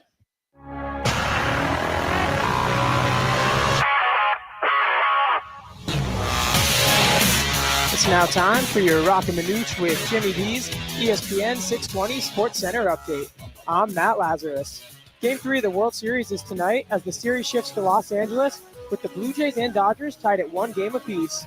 First pitch is at 5 p.m. from Dodger Stadium, and you can catch all the action right here on ESPN 620 AM following the show. In NBA action, the Phoenix Suns head to Utah to face the Jazz, with tip-off at 6 p.m. and pregame coverage starting at 5 on 98.7 FM and streaming live on the Arizona Sports app. In NFL news, the Arizona Cardinals have released running back Michael Carter, which could signal that Trey Benson is set to return from the injured reserve soon. It's Monday Night Football at Biggs American Bar and Grill, and we're live in the P83 district in Peoria, right across from the Peoria Sports Complex at 83rd Avenue in Bell Road. And tonight, 20 fans will roll the big dice for their chance at $10,000 cash. Former Cardinals wide receiver Frank Sanders joins the guys next.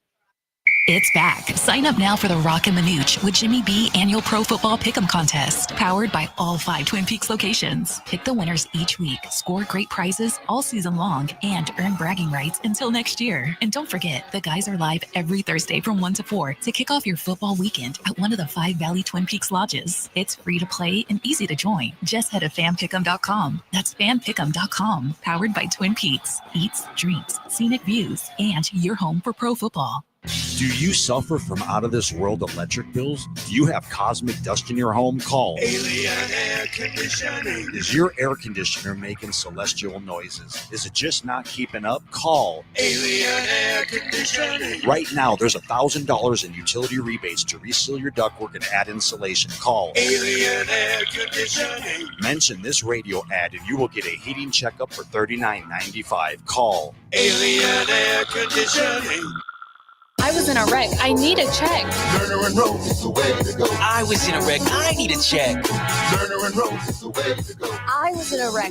I need a check. Lerner and Rose is the way to go. I'm Attorney Kevin Rowe. Getting rear-ended once is bad enough. Don't let the insurance company hit you again with a lowball offer. Call an experienced attorney who knows how to fight and win. Call Lerner and Rowe today. 977-1900. Lerner and Rose is the way to go. Call 977-1900.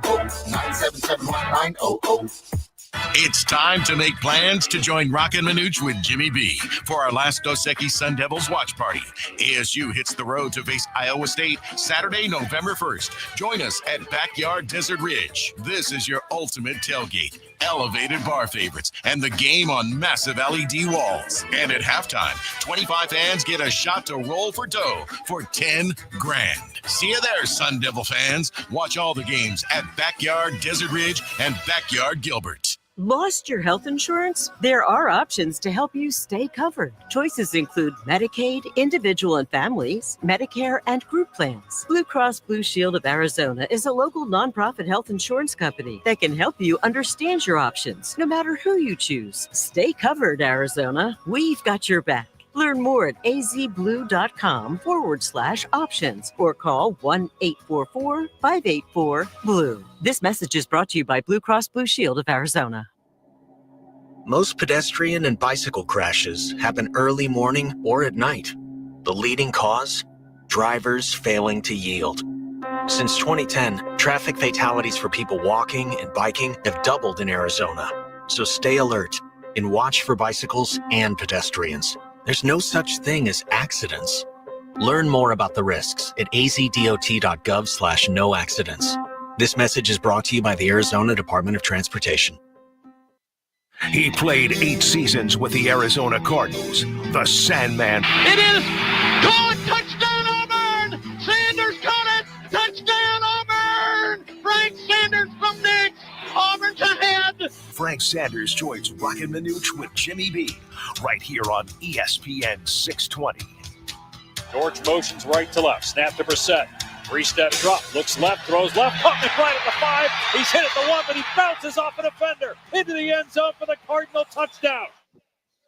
All right, Arizona 2-5. Every loss has been a nail biter, and it's been on the bye week, and they have a little bit of extra time as they will face the Dallas Cowboys next Monday night. Of course, we'll be here in Biggs in Peoria, where we're at today. Next week, the game will start at 6:15, not 5:15, as the time changes on Saturday. Of course, the great gives us, just put a round of applause as our next guest says that, he took time out of his day to join us, and that is the one and only Frank Sanders. How are we doing, Frank? What's going on, What's up there, Frank? How are you? Hey, brothers. How you guys doing? Happy Monday, man. It is a great Monday. We get to start this thing off right, and I'm looking forward to this upcoming week. Yeah, so just take us back to, a bye week for Frank Sanders. What is a bye week? What does that entail for you? Did they have them in those days, Frank? Bye weeks? Oh, they had them. I can't say this on air. 2 of my bye weeks, I had 2 daughters. Oh, whoa! Timing is everything, huh? Conception? Yeah. Yeah. He took advantage of that bye week, Rock. Yeah, he got busy. So what you're saying, in about 9 months, we're going to hear about a lot of Cardinal players got some players, got some new babies. So. Yeah, a lot of children, yeah. So Frank, you were busy during that bye week. That's good. So you're one of those guys that you don't have sex during the season, just during bye weeks, right? I mean, that's how you did it. That's good. Apparently. Apparently.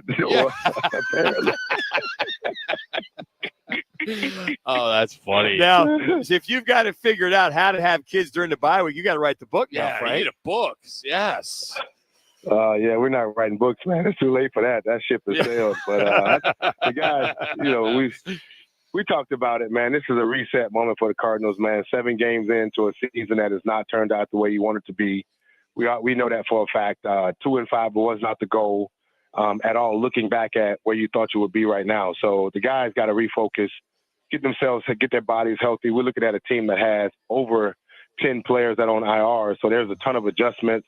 Guys that got thrown into the fire that probably wasn't expecting to be in the fire like there was. The NFL is a long season right now. If you're in college, you're a young kid coming out, you're looking at you probably only got 5 more games to play, but there's like 10 to 15 more games to play if you're fortunate. So the guys got to reset, man, get their bodies and their minds, kind of go through that process and come back ready to work today. And Frank, what it sounds like, it sounds as if it's probably going to be Kyler Murray that starts next Monday.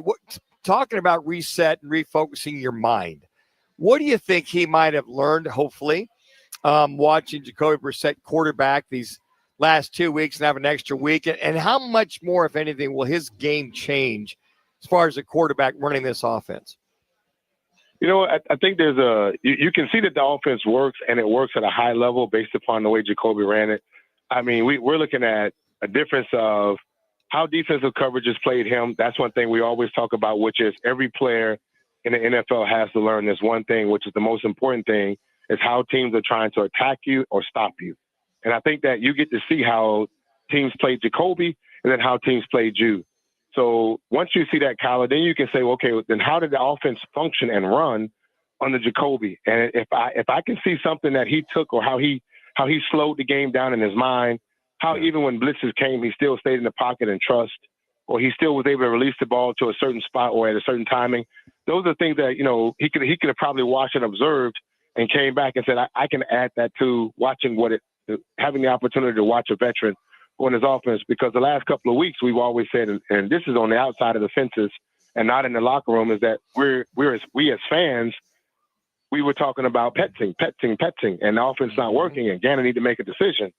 But the reality was, well, the offense works, and if he calls it the way he called it the last couple of weeks with Jacoby Brissett, so then now we need to make sure that the players are getting it and understanding it the way they need to do it to be able to execute the offense. Okay, Frank, so if you're Drew Petzing, offensive coordinator, do you continue to run the offense like you did, or call the offense like you did with Jacoby Brissett, or do you have to adjust, maybe gear down because of Kyler, or do you go back to page 35, the Kyler Murray way of offense? Which way number one, which way would you go?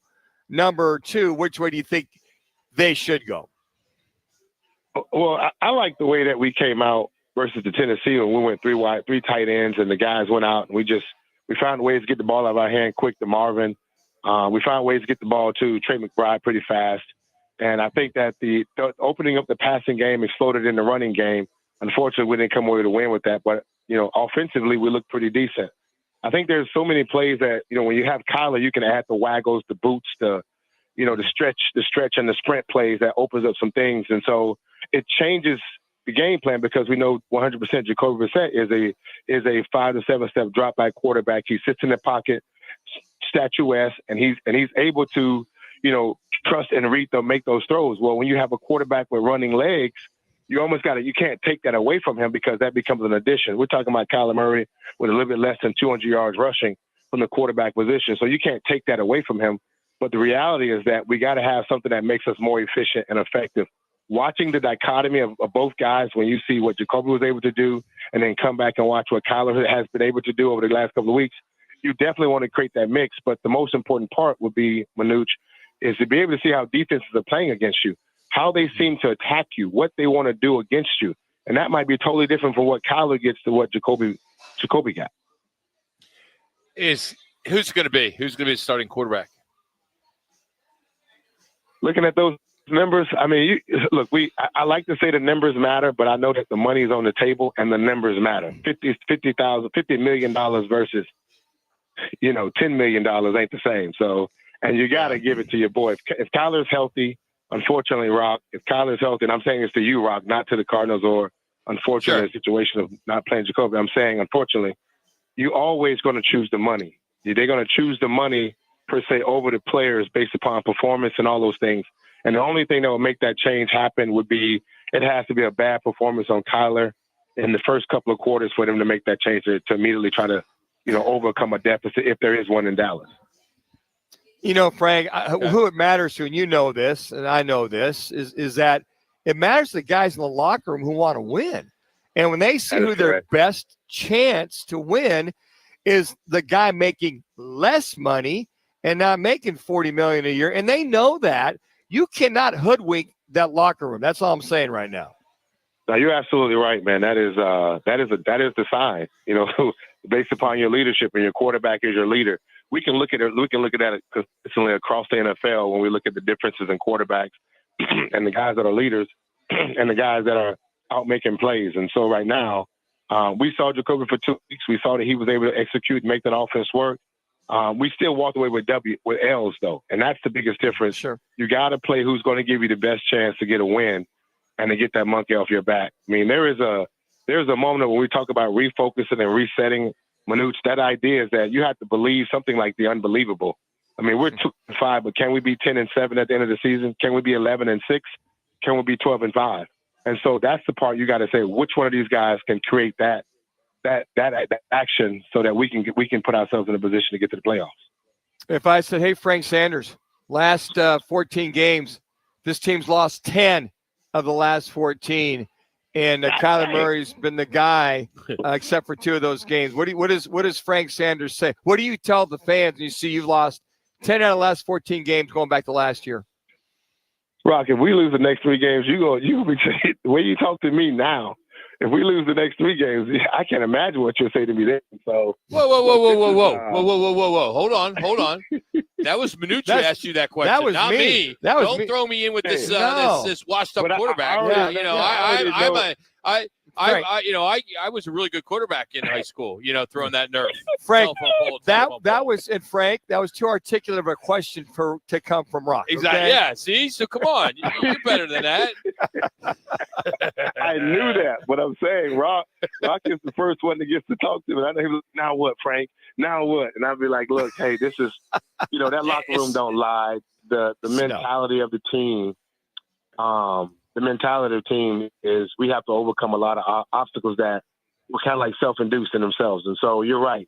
What do you say to the fan base? There's nothing to say. We already know what's going to be said, because that is a disappointing that's a disappointing situation to be in. That is not what you want to have. And I'm pretty sure that the Cardinals will make a decision moving forward, because you can't bring that back and expect your fan base to follow that and expect that locker room to walk with that if we have that many, if the team ends up with 10 straight losses. That's just unacceptable. You gotta be torn though. I mean, you grew up a big Dallas Cowboy fan, and here Monday night in Dallas, I know Kyler, it's his favorite stadium. He's had a lot of success there. He's going to go, but if they get embarrassed on Monday night, it's going to be a rough Monday for you to the following week. And just be ready and have that seatbelt on. And Frank, do you still wear your cowboy undies too underneath all that Cardinal paraphernalia? No, he's got the license plate on his car. Oh, it's like cowboy fan. Yeah. How do you hide that? Wow. I'm only going to allow you guys to walk that dog the way y'all want to walk it, but 100%. There can be nothing more worse to me than the Cardinals losing to Dallas. And I know one thing that happened to me when I was with the Arizona Cardinals, that we lost to Dallas and we came back with a different head coach. And that wasn't a good feeling in that locker room. And so that's a bad moment. Nobody wants to see this happen. Kyler has to go out and play good football. He has to go out and play complimentary football. He has to go out and make plays. And he has allowed the other guys to go out and make plays. And that's just on the table. This is a Dallas football team that you can go out and do certain things against, because defensively, they like Swiss cheese. They got holes all over the place. So the guys got to go out and make plays. They really do. They got to go out and make plays and come back with a win. All right, Frank, I know we're up against a break, but I want to just get this in there real quick. When it comes to college football, all these big-time jobs are open. I mean, I don't know if you've ever seen this in as long as you've been involved in football, but there's so many other jobs that may still open. Even your alma mater, there's some talk of Auburn. There's still Wisconsin. There's Florida State. There's possibly Baylor. I mean, there's a lot of jobs that may be open. I mean, what advice do you give to a Kenny Dillingham, an up-and-comer, where you may have an opportunity to go to LSU or Penn State or Florida State or whoever it may be? It's always hard for, to check your loyalty towards your alma mater. It's hard to check your loyalty to a program when there's a potential of a $54 to $93 million buyout. Like that's at some other university. And the opportunity is that's where it's at. Like, this is lifetime changing money for a lot of these coaches, and it's a lifetime opportunity. In the coaching carousel we always watch this, guys. I could leave Florida and go to South Dakota. I can leave South Dakota and go to California and still get money, and I'll stay in this coaching carousel because no one is fired and then forever fired. You just move to another job, and so I think that's a tough situation for Coach Dillingham to be in. If he's, it's a tough situation, man. Because I know that money talks, and a lot of that stuff, is where we are right now in college football. It's because the coaches were able to move and the players were not able to move as fast as the coach was. The coach could be in a job, and then if LSU came and offered him a better job, he can leave that job and just leave everybody behind, the organization, all those kids he recruited. And so this is what created the transfer portal. This is what created the NIL, is because of coaches. And so right now, it's just a tough situation. And, guys, it's hard to tell anybody. Look, Coach Kelly over at LSU just got fired. He made $54 million. The other coach at Penn State, he got fired and he walked away. He walked away with almost $40+ million. At Auburn, we have let go coaches in the last 6 years, and that's over $87 million in payout money to coaches. And so that's just, and that's not, again, this is still doing the NIL, where you're supposed to get all your players and you go out and get all your money, and your boosters put money into the program, the alumni put money in the program, and it still walks away. And so that's just, this is a performance-based business.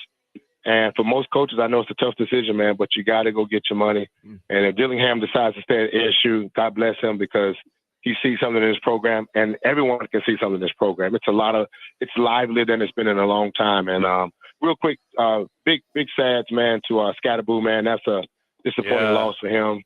I know as a fan base, man, he was really galvanizing a big fan base, not just for the New York Giants, but for all the fans around the league, man, because they saw a guy giving his best and his heart out. So big prayers to him, man, and his family.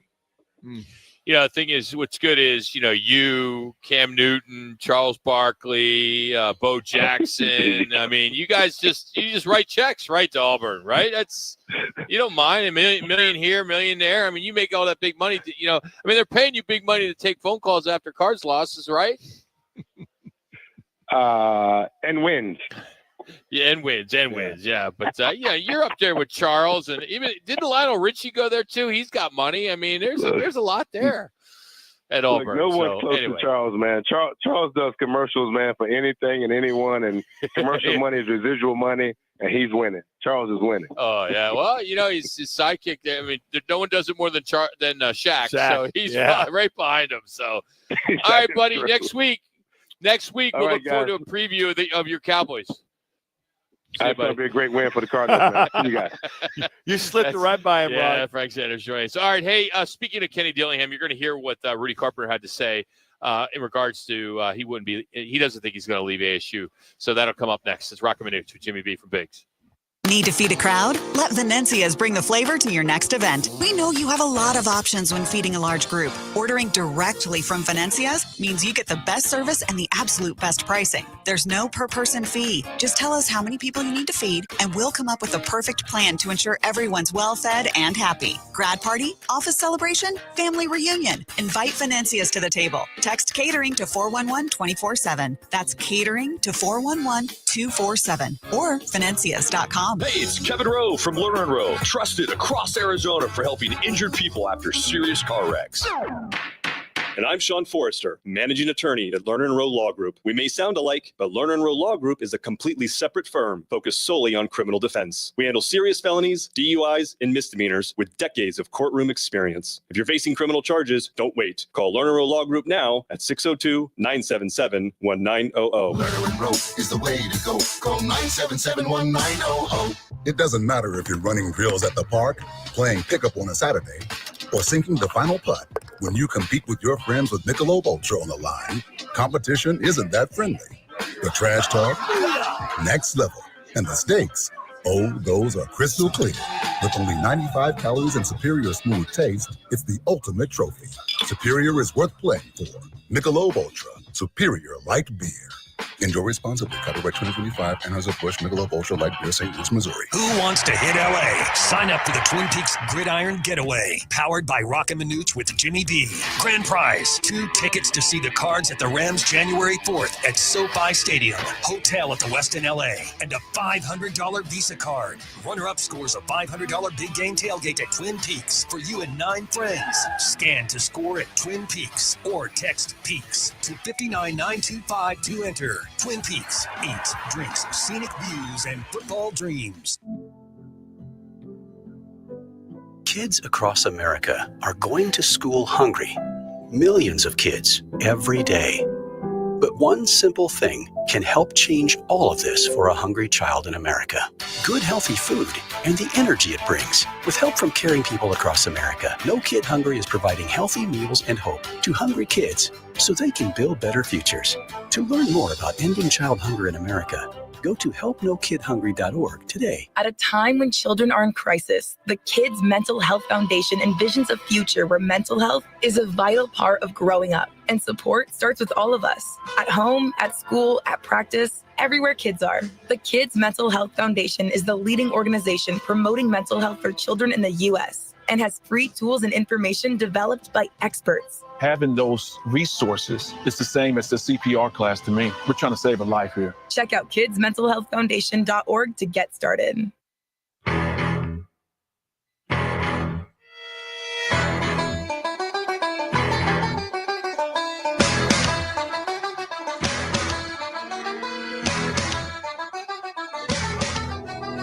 It's the Lerner and Rowe one call, that's all call of the day. If you're looking for a full service law firm, just make one call, that's all. 602-977-1900. Lerner and Rowe voted Arizona's best law firm. I think that as long as again, the administration is giving Kenny the resources to compete, I don't think he's necessarily interested in just a couple $1 million more a year. Rudy Carpenter earlier on the program. If you want to hear that entire interview, just download the Arizona Sports app. Go to rocmanuch.com. You can hear it. We're also up on YouTube, so you can see it as well. But we are finishing up here at Biggs in Peoria, at least for the show part of it. And then we will host tonight's Monday night game between the Commanders and the Chiefs, which will get underway in about an hour and 15 minutes. The same as the Game 3 of the World Series, and I believe 5:30, 6 o'clock, you got Suns and Jazz, so a lot of great sports tonight, so good night to go to your local establishment, and if you are here in Peoria, this is the place, and they've been absolutely packed. We were talking to one of the top managers, and they are just been booming, like for the last, how long have they been advertising with us? 10 weeks? Yeah, so since the 10 weeks, yes. It's just been the Roc and Manuch with Jimmy B brand is helping a little bit, we think. So they said the good. baseball, basketball, football, the college weekends, Monday night football, we're slammed out here. And as you mentioned, halftime we'll pull 20 names. You have a chance to win $10,000. And we'll be back there rolling the dice, as we always do, every Monday at halftime, Monday Night Football. I missed this earlier, but Frank Sanders, who was just on, he is brought to you by All City Towing. They, of course, are the largest towing company in Arizona, where it's a place where you can get your career to the next level or hiring. They have some great paying jobs. They have great benefits. They got a 401k and much, much more. It's all up on their website at allcitytowing.com, All City Towing, where your future is on the move. So I mentioned what's on tap. So, of course, you got Sons of Jazz on the mothership, Arizona Sports 98.7. Also, that's at 6 o'clock, and it's on Channel 3. And then Emory Riddle is at Arizona playing a little basketball. Emory Riddle has a basketball team? Yeah, ESPN Plus, World Series 5, Sons of Jazz, of course, Commanders and Chiefs at 5:15. I did want to mention, speaking of basketball, it's kind of bummer as we're not even started yet with the regular season for basketball, but Arizona State had a pretty big injury this weekend. One of their players, his name is VJ Wallace, and he's a JUCO. They lost to Texas A&M on Sunday, and he suffered a serious lower leg injury after a hard foul at the rim. He was taken to a Houston area hospital. Still haven't seen any updates, but he is expected to play a significant role for the Sun Devils basketball team. He's a 6'5" JUCO standout. He was ranked 7th nationally in the 2025 junior college class. So Anthony Johnson, he did light it up for 27 boards. Local product from Pinnacle, Bryce Ford, he had 14 points. So there are a few Sun Devils that were held out with some minor injuries. Nothing major right now, but the regular season will launch. We'll have some tickets to give away on November 4th as Southern Utah will be in town at Desert Financial Arena. And didn't U of A start against St. Mary's last week? Did I see that? Yeah, it was, I think, a week, almost 10 days ago already. Yeah, they played an exhibition game. How's young Pete going to play into their lineup down there at U of A? They have a stacked squad. They've got Koa Pete, 5-star. He's a beast. Braden Berries, he's a 5-star as well. He's an elite scorer, but he passes the ball a lot. He's a really good ball handler as well. So they're going to try to get him to be more aggressive and score also. But this is the best Arizona team that they've had since before I was in college. You know, I don't want to hear that. I on hear that paper, every single year that Arizona on paper is we do, here. Laz, every year. Every year, Arizona is the again. best team. I remember last year, 2 years ago, this is the year. And then there was this narrative that, in 2 years, this is the team that's going to be a Final Four. Bring it. I would love more than anything for Arizona to be the way they were back in the 90s. I mean, I love Arizona basketball. I would love to see that. But come on. You were talking about this kid that got hurt from ASU. You're aware of this. I mean, how good of a player he is. How he's going to be missed. Wallace, he was a stud. He was quick. He was a big addition for them, and they didn't think he was going to be a huge role player or a crucial player for them. He has just really burst onto the scene throughout camp and off season, their programs. He was going to be a huge addition to this team, and that's a bad loss for them. So we'll start getting into a lot of college basketball talk here in about a week or so. So it'll be here before you know it. It's going to be pretty busy heading into November with everything going on, and then of course we'll figure out I hope next Tuesday or Wednesday, we don't start talking about the NFL draft with the Cardinals. I hope not either, but Roc, it's inevitable if this team continues to reel. And Kyler Murray's at the 7, yeah, and they don't show up on Monday night. They really, to save the season, they have to win that game in Dallas. They always watching what Dallas did yesterday. Yes, they laid a major egg. They got blown out. I can easily see them. I think they're 3-4-1. The Dallas Cowboys right now. So yeah, they have no option. Yeah, what do you think about that, Connor? Yeah, they have no defense. They can't need defense, and their offense. Yeah, there you go. Manuch hit it right on the top there for us. You got that. Hey, tomorrow we'll catch up with Bob Nightingale. He'll be in L.A. to kind of give us a lowdown on tonight's Game 3. And then tomorrow, and Kevin Turner will talk to us about the Sun Devils. And then Bobby Mack joining us talking about what the Cardinals can expect. And don't forget Manuch's clipboard, 3:15 manana. We'll have it all for you. Big's American Bar and Grill Monday. That's where we're at here in Peoria at the P83, which is just across from Peoria Sports Complex at 83rd Avenue and Bell. We're here every Monday. Again, as Manuch mentioned, 20 fans at halftime get to roll the big dice for $10,000. Got other prizes as well. Got our brand new koozies. Who doesn't want a koozie, right? Well, we know you have choices. Appreciate you hanging out with us today. We'll do it again tomorrow at 1 o'clock from the ESPN Phoenix studios. Every time I turn around, my friend